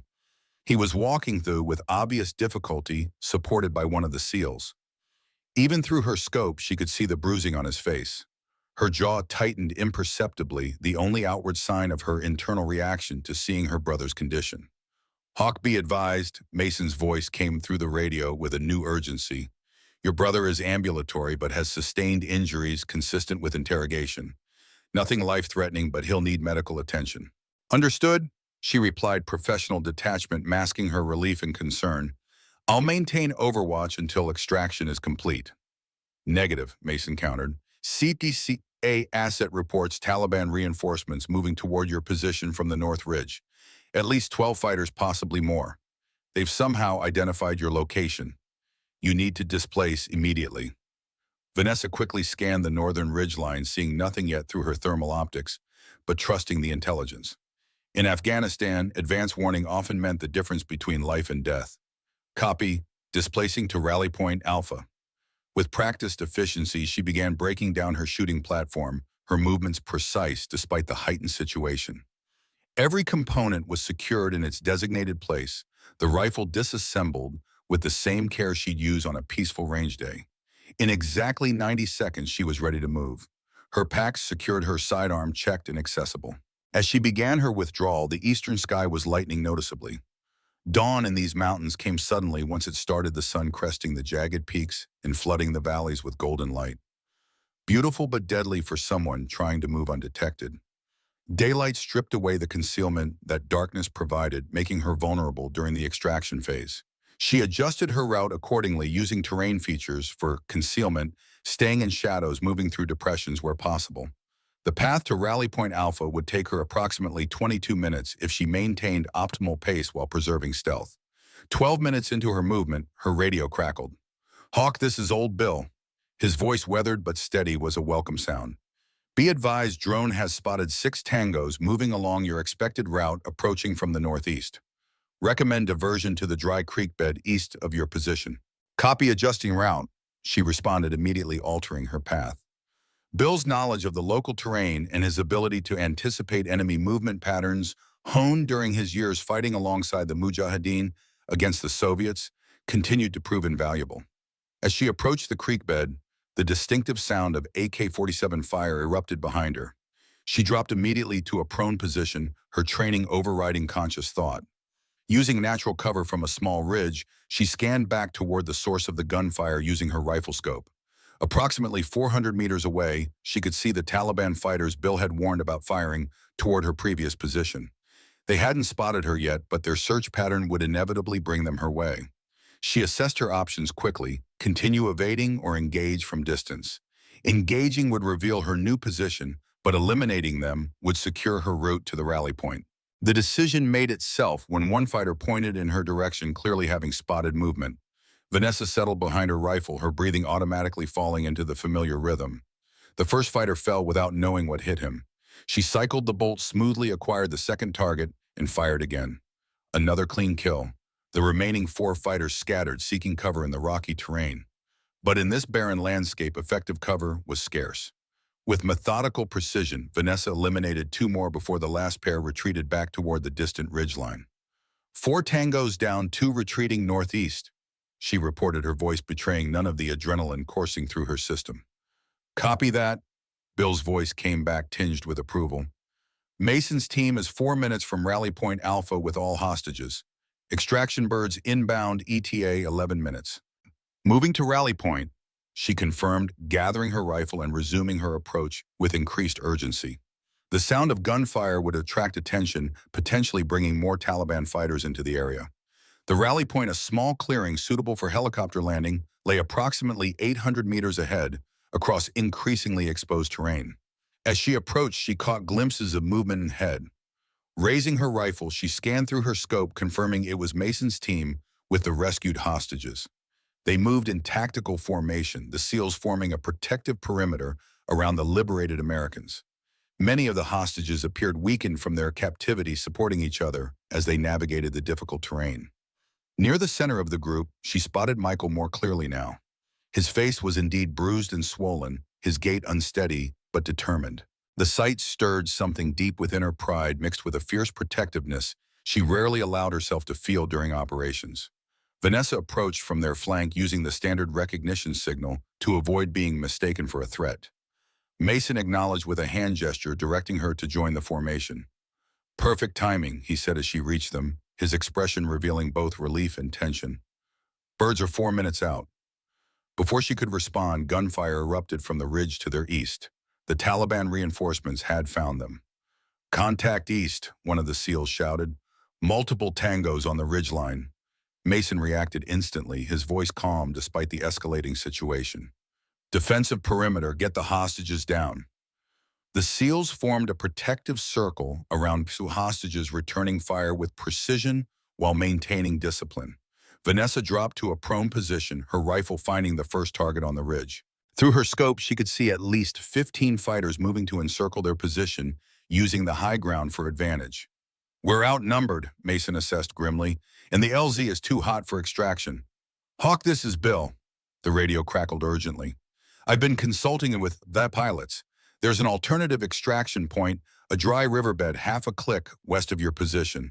It's narrow, but the pilots confirm they can manage it. Acknowledged, Mason replied. But we're facing heavy fire from the east. Moving that many people across open ground would be suicide. Not if you give them something else to focus on. Vanessa said, her tactical mind racing through options. She pointed to a rocky outcropping that overlooked their position. From there, I can provide covering fire. Keep them pinned down while you move the hostages. Mason assessed the tactical situation in seconds, weighing the risks against their limited options. Too risky. We move as a unit. Commander, she insisted, meeting his gaze directly, that riverbed is our only viable extraction point, and we'll never make it as a group. I can hold them from that position, buy you the time you need. And then what? Mason challenged. How do you extract? I'll find my way to the secondary LZ once you're clear. Michael, who had been listening nearby, moved closer despite his injuries. Vanessa, no, he said, using her name rather than her call sign for the first time during the operation. His eyes, despite the pain evident in them, held the same stubborn determination she recognized from childhood. You're not staying behind. She met her brother's gaze briefly. In that moment, 20 years of shared history passed between them. Their father's lessons about duty and sacrifice, the oath they'd both taken to never leave anyone behind, the unspoken understanding that the mission sometimes demanded the ultimate cost. Mason, watching this silent exchange, recognized what was happening. This isn't about you staying behind to save your brother, is it, Captain? He asked quietly. No, sir, she replied evenly. It's about 12 Americans making it home when only 11 might have otherwise. The SEAL commander studied her for a moment longer, then nodded. He recognized the calculation in her eyes, not emotional but tactical. The same assessment he would have made himself. How long can you hold them? He asked. Long enough, she replied simply. After a brief hesitation, Mason nodded. Do it. We'll send the first extraction bird back for you. Not necessary, she countered. Once you're clear, I'll make my way to the secondary LZ.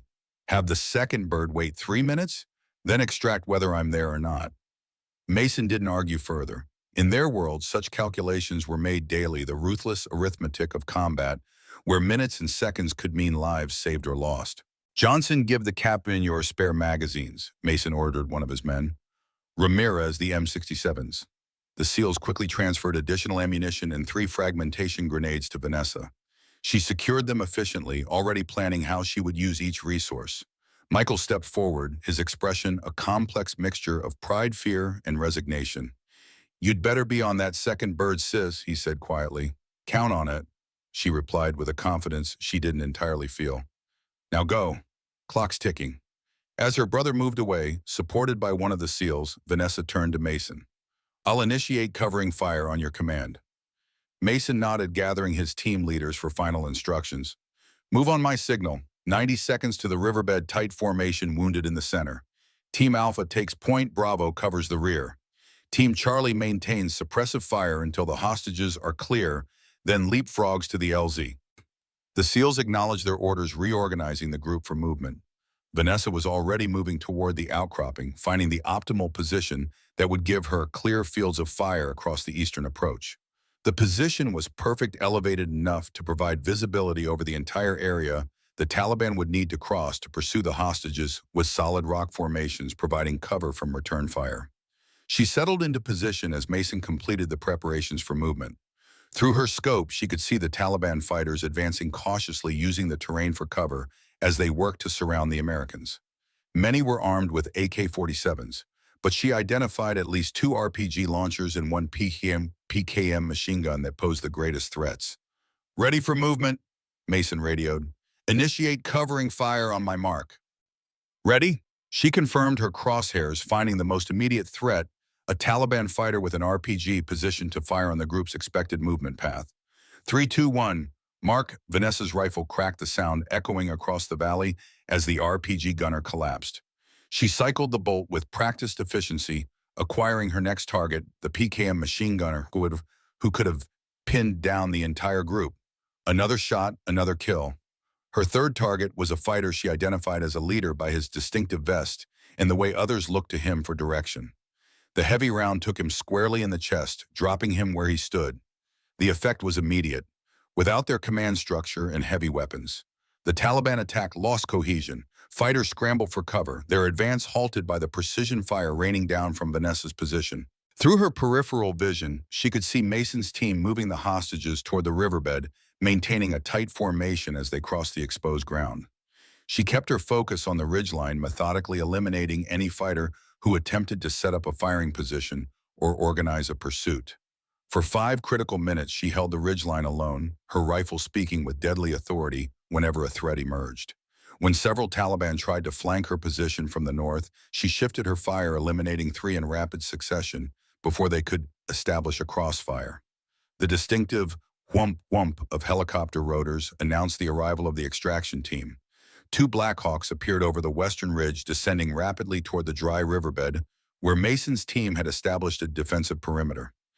"First bird landing now," Mason reported, "loading wounded and first group of hostages."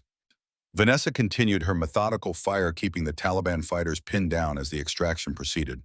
Through her scope, she watched as Michael and 5 other hostages were loaded onto the first helicopter, along with 2 SEALs to provide security. The aircraft lifted off moments later, banking sharply to gain altitude and speed as it cleared the ridgeline. The second helicopter descended into the same spot, ready to extract the remaining personnel. Vanessa checked her watch. Her window for reaching the extraction point was closing rapidly. "Second group loading now," Mason updated. "All remaining hostages aboard. Team Alpha and Charlie extracted. Bravo holding for 3 minutes per your instruction." "Copy," she acknowledged, firing a final covering shot before gathering her rifle. The time had come for her own extraction, the most dangerous phase of her mission. She would need to move approximately 400 meters across partially exposed terrain, while under fire reach the riverbed and board the helicopter before it was forced to depart. She fired her last 2 rounds at the most aggressive Taliban positions, then tossed one of the M67 fragmentation grenades toward a cluster of fighters attempting to advance from the northeast. The explosions scattered them, buying precious seconds for her withdrawal. As she began moving down from her position, a burst of AK fire erupted from her right flank. A Taliban fighter had worked his way undetected to within 100 meters of her position. Bullets impacted the rock beside her head, sending stone fragments flying. Vanessa rolled to a defensive position, drawing her sidearm in one fluid motion. The M45A1 caliber pistol barked 3 times, the heavy rounds finding their mark. The Taliban fighter dropped, but not before radioing her position to his comrades. The situation deteriorated rapidly. Multiple fighters were now converging on her location, using the terrain for cover as they advanced. Her path to the extraction point was being cut off with each passing second. "Captain, what's your status?" Mason's voice held the tension for the first time during the operation. "Path to extraction compromised," she reported, keeping her voice steady despite the gravity of the situation. "Multiple tangos between my position and the riverbed." A moment of silence followed as Mason assessed the implications. "Can you break through?" Vanessa scanned the terrain, calculating angles, distances, and probabilities. With her current ammunition and the number of hostiles, a breakthrough attempt would be high risk at best, suicidal at worst. "Negative, Bash," she replied. "Recommend you extract remaining personnel. I'll find alternate exfil route." "That's not happening, Captain," Mason responded firmly. "We're not leaving you behind." "The hostages are secure, Commander," she countered. "Mission accomplished. Don't risk Hawk." Old Bill's voice interrupted. "I didn't spend 5 years training you to die in these godforsaken mountains. Stand by for assistance." Before she could protest further, the eastern sky erupted in flames. An AC-130 gunship called in as close air support unleashed its devastating firepower on the Taliban positions. The 25mm cannon raked the ridgeline, followed by the thunderous impact of 40mm shells. The gunship had been on standby throughout the operation, waiting for authorization to engage. "Support approved," Bill announced with satisfaction. 30 seconds of fire, then make your move." Vanessa didn't waste the opportunity. As the AC-130 rained destruction on the Taliban fighters, she calculated her route to the extraction point, not the most direct path, which would still be covered by enemy positions, but a flanking maneuver that would use the terrain to maximum advantage. When the gunship's fire shifted to the northern positions, She moved sprinting laterally across the slope before turning toward the riverbed. The Taliban, disorganized by the sudden air attack, failed to adjust quickly enough to intercept her. She moved with the efficiency born of years of training and combat experience, neither so fast as to sacrifice awareness, nor so slow as to become an easy target. When two fighters appeared in her path, her pistol made short work of the threat without breaking stride. Through her comms, she could hear the helicopter pilot growing anxious. 2 minutes remaining on station. LZ is getting hot again. Almost there, she responded, pushing her pace as she approached the final stretch. The Black Hawk waited in the riverbed, its rotors spinning impatiently as Taliban fire began to increase around the position. Team Bravo had established a perimeter around the aircraft, providing covering fire as Vanessa made her final approach. 30 seconds, she radioed, descending the rocky slope toward the helicopter. A burst of AK fire kicked up dirt at her feet. She rolled behind a boulder, identifying the shooter on a ledge above. Her rifle came up, found its mark, and ended the threat with a single round. But now came the most dangerous part. The final 50 meters to the helicopter was completely exposed with minimal cover available. The AC-130 had shifted its fire to more distant targets, unable to provide close support without endangering the extraction helicopter. "Captain, we are at maximum risk posture," the pilot's voice warned. 90 seconds remaining on station. Vanessa assessed the situation in seconds, making the kind of split-second decision that defines special operations. "Covering fire on my mark," she instructed the SEALs. The operators acknowledged, readying their weapons. She took a deep breath, remembering Old Bill's words from years earlier during an advanced evasion course. "Sometimes the only way through hell is to run straight through it." Mark Team Bravo unleashed a barrage of suppressive fire as Vanessa broke from cover, sprinting across the open ground toward the waiting helicopter.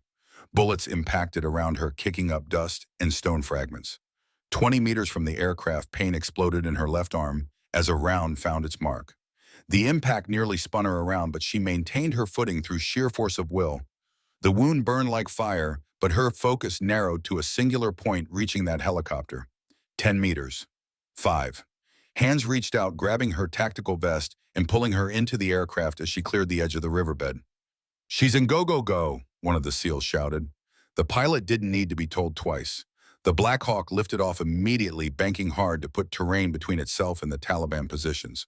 Vanessa collapsed onto the floor of the aircraft, the adrenaline that had carried her through the final sprint now giving way to the reality of her wound.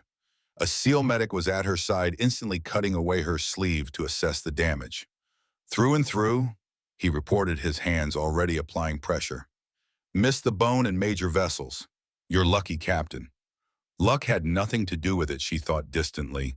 Skill training and the determination not to die in these mountains had brought her through. That and the teamwork of the operators around her who had refused to leave her behind. As the medic bandaged her wound with practiced efficiency, she looked across the helicopter to where the Team Bravo leader sat, his face showing both relief and newfound respect.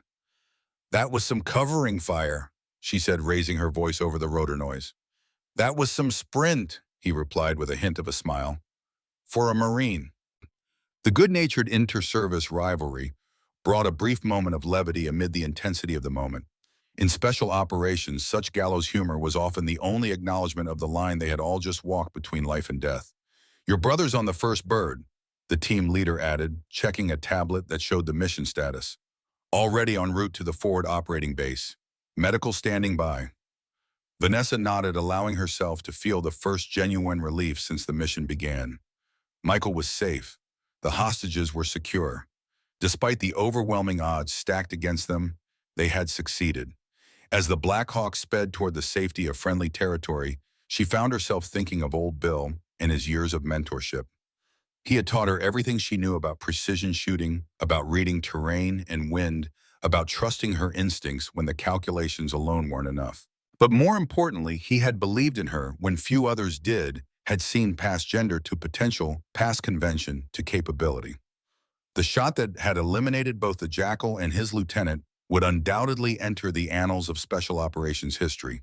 One bullet, two high-value targets at 824 meters in variable wind conditions. It was the kind of shot that defined careers that became legendary in the close-knit community of military snipers. Yet Vanessa knew it wasn't just about the technical achievement. It was about what that shot had enabled 12 American servicemen returning home to their families, including her brother. Captain, the team leader's voice interrupted her thoughts. HQ is requesting preliminary details on the shot. The after-action report has generated significant interest at JSOC level.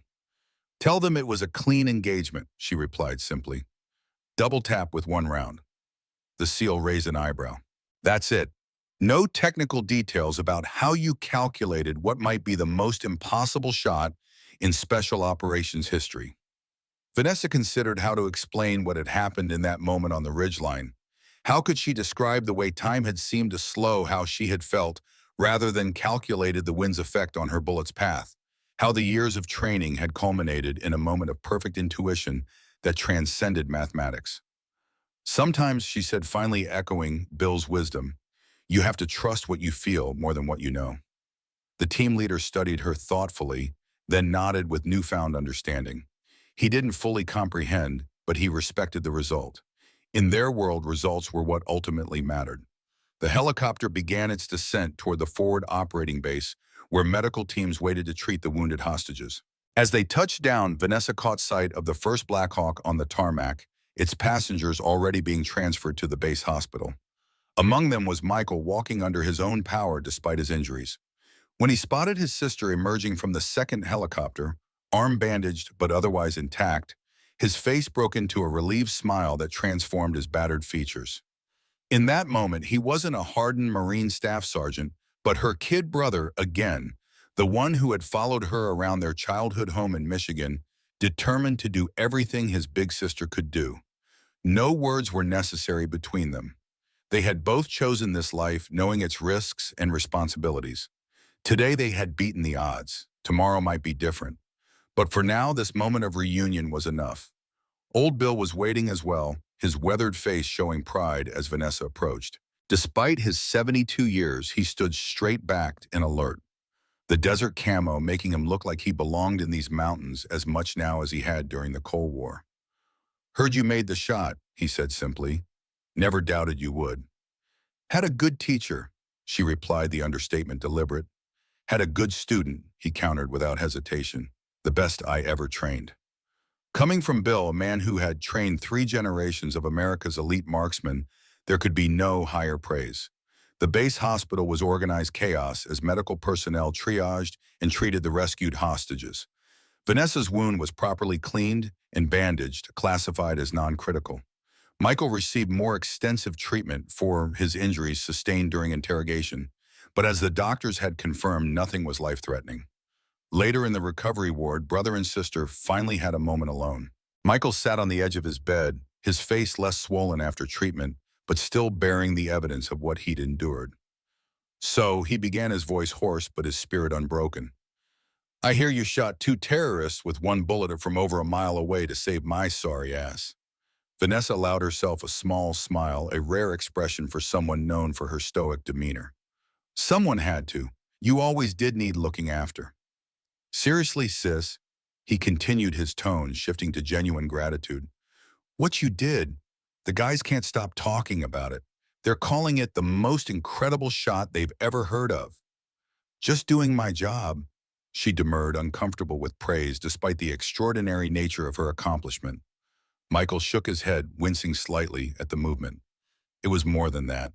Mason told me you volunteered to stay behind to hold off the Taliban while they extracted us. He paused, emotion evident in his voice. You risked everything. So would you, she replied simply. It wasn't heroism in their world, just the code they live by. The mission first, then your team, then yourself. Maybe, he acknowledged, but I'm not sure I could have made that shot. You never were as good a shot as me, she teased, falling back into the familiar pattern of sibling rivalry that had characterized their relationship since childhood. Michael laughed, then winced as the movement aggravated his injuries. True enough, Dad always said you had the eye. The mention of their father brought a momentary silence between them. Thomas Reynolds, a Marine Force recon sniper himself, had taught them both to shoot when they were barely tall enough to hold a rifle. He had recognized Vanessa's natural talent, immediately nurturing it even when others questioned whether marksmanship was an appropriate activity for a young girl. He'd be proud of you, Vanessa said quietly. Of both of us. Michael nodded, understanding the depth behind her simple words. Their father had been killed in action in Iraq when they were teenagers, his sacrifice setting them both on the path to military service, despite their mother's fears. Remember what he used to say, Michael asked, about what made a good shooter? Vanessa nodded. Steady hands, clear eyes, and a heart that knows its purpose. She quoted, "You always had all three," Michael said, "even when we were kids." Their conversation was interrupted by a knock at the door. Commander Mason stood there now dressed in standard utilities rather than combat gear. His face showed fatigue after the intense operation, but his bearing remained unmistakably that of an elite warrior. "How are you feeling, Staff Sergeant?" he asked Michael. "Better now that I'm out of that hellhole, sir," Michael replied. "Thanks to you and your team, and my sister." Mason nodded, then turned to Vanessa. "Could I have a word, Captain?" She followed him into the corridor where he stopped and regarded her thoughtfully. "The initial debrief with JSOC went well," he began. "General Winters was particularly interested in your role in the operation." "Just doing my job, Commander," she replied automatically. Mason shook his head. "You know, when they assigned you to this mission, I had my doubts. Not about your skill," he added quickly, "but about having an operator with personal connection to the hostages." "And now," she prompted when he paused. "Now I'm thinking we need more operators like you," he admitted frankly. "That personal connection didn't compromise your judgment, it sharpened it." Coming from a SEAL commander with Mason's reputation, this was high praise indeed. The special operations community was small and tight-knit, with inter-service rivalry, common but deep respect reserved for those who prove themselves under fire. "The brass wants a full briefing once we return stateside," Mason continued. "Your shot is already generating significant attention at the highest levels." Vanessa sighed. "I'd rather just get back to training." Mason chuckled, the sound surprising from someone who had maintained such intense focus throughout the operation. "Not big on spotlight, are you?" "Never have been," she confirmed. "I prefer the quiet of the range." "Well, you might not have a choice this time. What you did, it's not just about the technical achievement, though. That alone is remarkable. It's what that shot represents." "Which is," she asked, genuinely curious about his perspective. "Proof that when it comes to special operations, it's not about gender or background or any other arbitrary factor. It's about capability, courage, and commitment." He straightened, preparing to leave. "The kind of operator I want covering my team isn't defined by anything except excellence." Well, with that, he extended his hand. This time the gesture wasn't merely professional courtesy, but genuine respect between equals. "Thank you," he said simply. "For the shot," she asked, "for reminding me to evaluate people based on what they can do, not who they are," he clarified. "Old habits die hard, even for those of us who should know better." As Mason walked away, Vanessa reflected on how far she had come from her early days as a Marine sniper, fighting for recognition in a male-dominated field. The journey had been challenging, with countless obstacles placed in her path by those who believed women didn't belong in combat roles, let alone elite special operations positions. But she had persevered, letting her results speak for themselves. Each shot, each mission, each life saved through her precision fire had built a reputation that transcended gender. And now this, a shot that would be studied in sniper schools for generations to come. Old Bill found her still lost in thought outside the recovery ward. "There you are," he said, approaching with 2 cups of coffee. He handed one to her. "Thought you could use this." "Thanks," she replied, grateful for both the caffeine and his steadying presence. They stood in comfortable silence for a moment, sipping the strong military brew. Bill had never been one for unnecessary words, a trait Vanessa had always appreciated about him. It had made their training sessions efficient, their communication clear, and their friendship enduring. "They want me to come back," he said, finally breaking the silence. "To the sniper school, as a senior instructor." Vanessa raised an eyebrow in surprise. "Thought you were enjoying a retirement." "So did I," he admitted with a wry smile.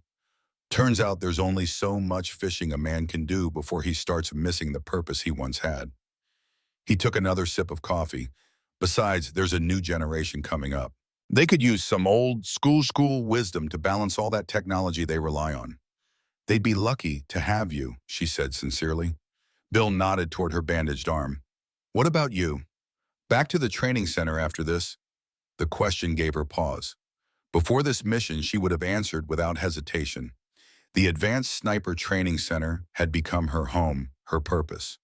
But now, having tasted field operations again, having experienced the unique satisfaction of putting her skills to use in the most demanding circumstances possible, I don't know, she admitted. This mission, it reminded me of something I'd forgotten. What's that?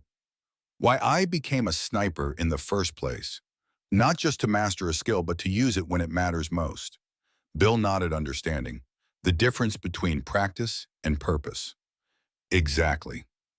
They fell silent again, each contemplating the paths their lives had taken and might yet take.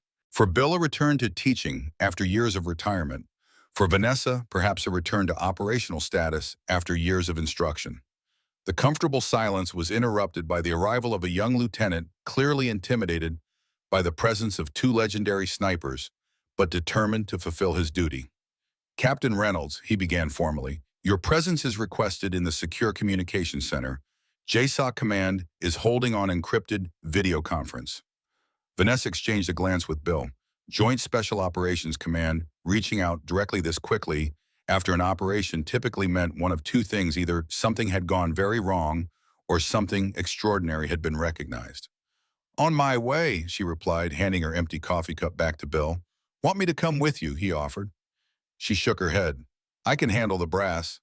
Bill's expression conveyed both pride and amusement. Never doubted it for a second. The Secure Communications Center was housed in a reinforced section of the base, its equipment representing the cutting edge of military technology. As Vanessa entered, several officers stood at attention, an unusual sign of respect for someone of her rank. On the large screen at the front of the room, the stern face of General Robert Winters, commander of Joint Special Operations Command, waited patiently. At 62, Winters was a legend in special operations circles, a former Delta Force operator who had risen through the ranks while maintaining the respect of those still in the field. Captain Reynolds, he greeted her as she approached the camera. Congratulations on a successful mission. Thank you, sir, she replied with appropriate military formality. All credit goes to the entire team. Winters allowed himself a small smile. Admirable modesty, Captain, but my reports indicate that without your extraordinary marksmanship, this mission would have ended very differently. She remained silent, neither accepting nor deflecting the praise. I've reviewed the preliminary after-action reports, Winters continued. Your shot has already become the talk of the special operations community. One round, two high-value targets at 1 and 824 meters in variable wind conditions. He shook his head, slightly professional admiration evident in his expression. In my 38 years of service, I've never seen anything like it. It was a team effort, sir, she maintained. Commander Mason's SEALs executed a flawless extraction under difficult circumstances. Indeed they did, Winters acknowledged, and they'll receive appropriate recognition.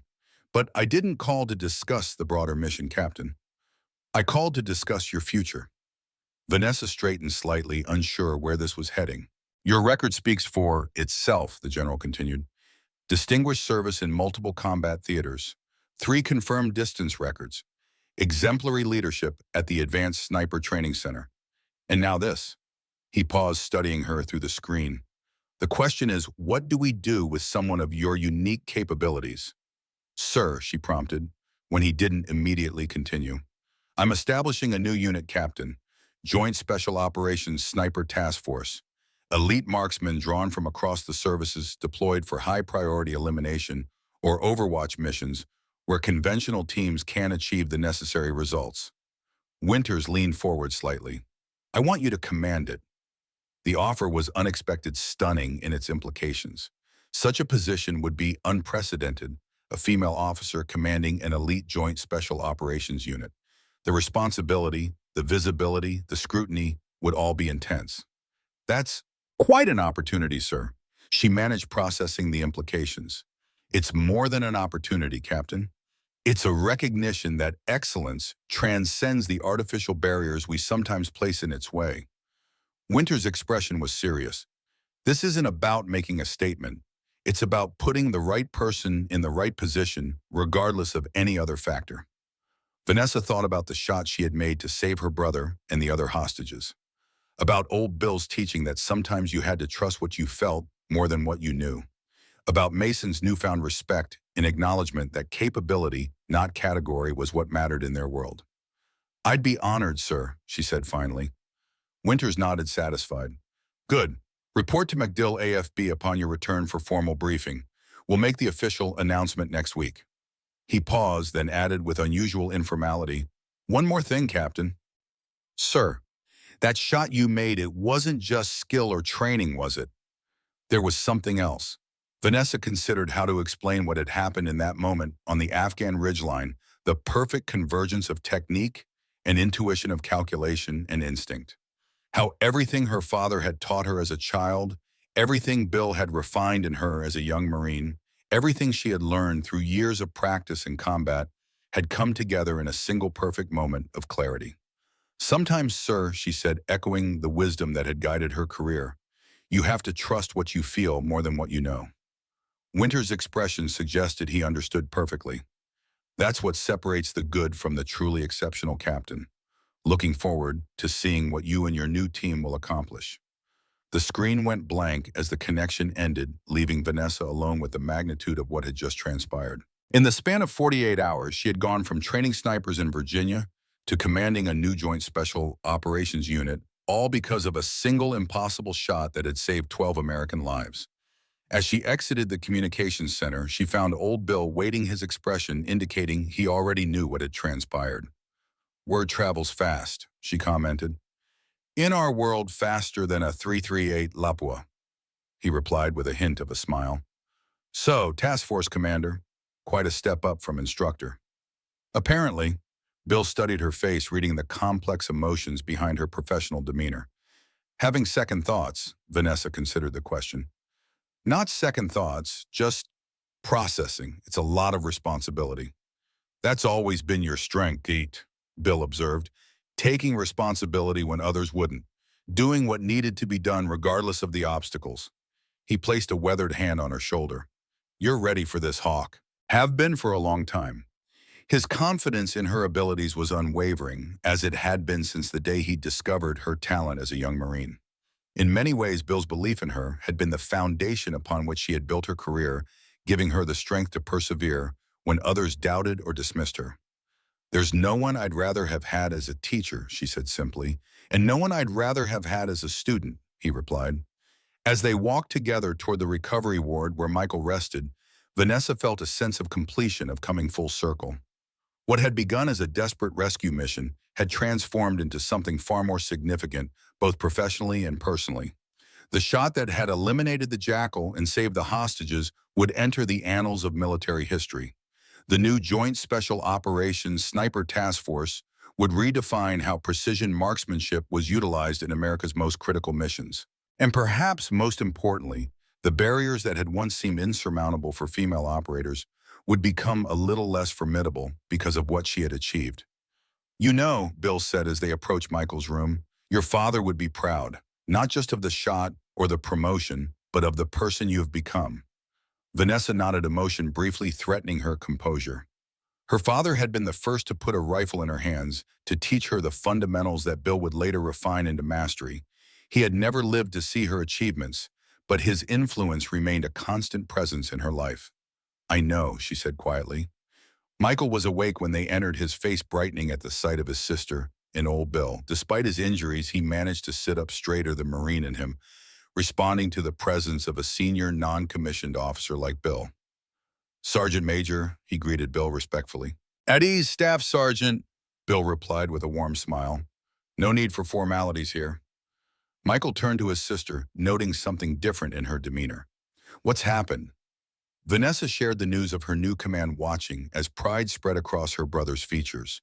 For all their sibling rivalry over the years, Michael had always been her most loyal supporter, defending her against critics and celebrating her achievements as if they were his own. "Task Force Commander," he said, shaking his head in amazement. "Mom's going to flip when she hears." The mention of their mother brought a rare smile to Vanessa's face. Catherine Reynolds, widow of a Marine and mother to two more, had endured years of worry with grace and strength. This latest news would both terrify and delight her, proud of her daughter's achievement, but concerned about the dangers it would entail. I'll call her once we're back stateside, Vanessa promised. But for now, you need rest. We fly out tomorrow morning. As she and Bill prepared to leave, Michael called after them. Hey, sis. Vanessa paused at the doorway. Yeah. Thanks for taking the shot. Such simple words, but they carried the weight of everything that mattered between them. Family duties, sacrifice, love. In their world of precision, calculations, and split-second decisions, sometimes the most profound truths could be expressed in the fewest words. Always, she replied. 6 months later, at the Advanced Sniper Training Center in Virginia, a new class of students assembled for their first day of instruction. The 20 operators drawn from Army, Navy, Air Force, and Marine Special Operations units represented the elite of America's military marksmen. Each had been personally selected for their exceptional skills and potential. At the front of the classroom stood an unlikely pair of instructors, the aging Sergeant Major William Old Bill Harrington and the recently promoted Major Vanessa Hawk Reynolds. Despite her new responsibilities commanding the Joint Special Operations Sniper Task Force, Vanessa had insisted on maintaining her role as an instructor for these specialized courses. Excellence, she believed, was a torch that needed to be passed from one generation to the next.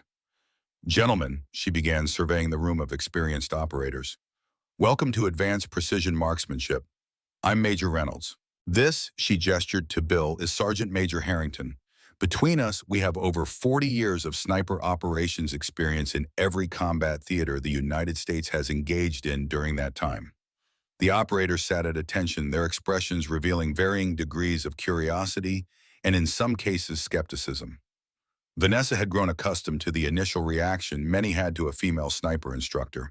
It no longer bothered her. She knew her credentials would speak for themselves. You've all been selected because you've demonstrated exceptional skill with a precision rifle, she continued. But what we're going to teach you goes beyond mere technical proficiency. We're going to teach you to make the impossible shot when everything is on the line. Bill stepped forward, his weathered face commanding immediate respect from the assembled operators.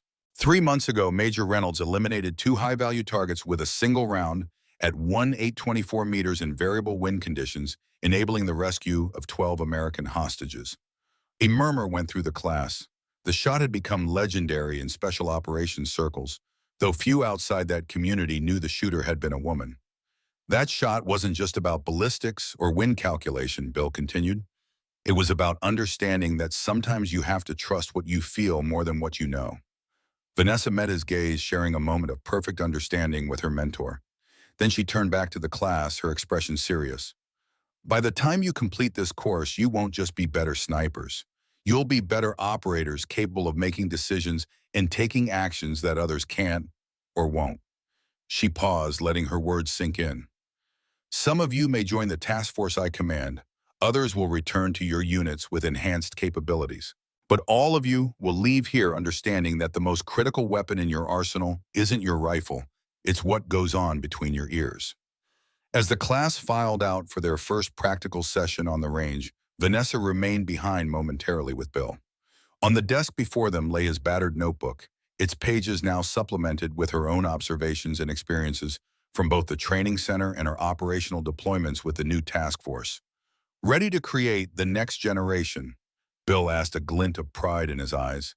Vanessa nodded, thinking of the impossible shot in Afghanistan that had changed everything, not just for her career, but for how female operators would be viewed in the special operations community. A shot that had proven beyond any doubt that excellence knew no gender. Ready, she confirmed, picking up the notebook that represented the passing of knowledge from one generation to the next. Let's show them what's possible.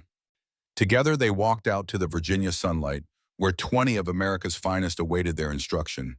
The legacy of what had begun with a single extraordinary shot would now extend to a new generation of elite marksmen, ensuring that when the moment came for the impossible shot, they too would be ready. And somewhere in the mountains of Afghanistan, the legend of the woman sniper who had killed 2 terrorists with 1 bullet and rescued a SEAL team continued to grow, a story that would be told and retold around Taliban campfires for years to come. Not as a tale of a female warrior, but simply as the account of the most extraordinary shot ever taken by an American sniper. In the end, that was the true victory, to be judged not as a woman who could shoot, but as a shooter who happened to be a woman. Excellence, as old Bill had always taught her, transcended all other categories.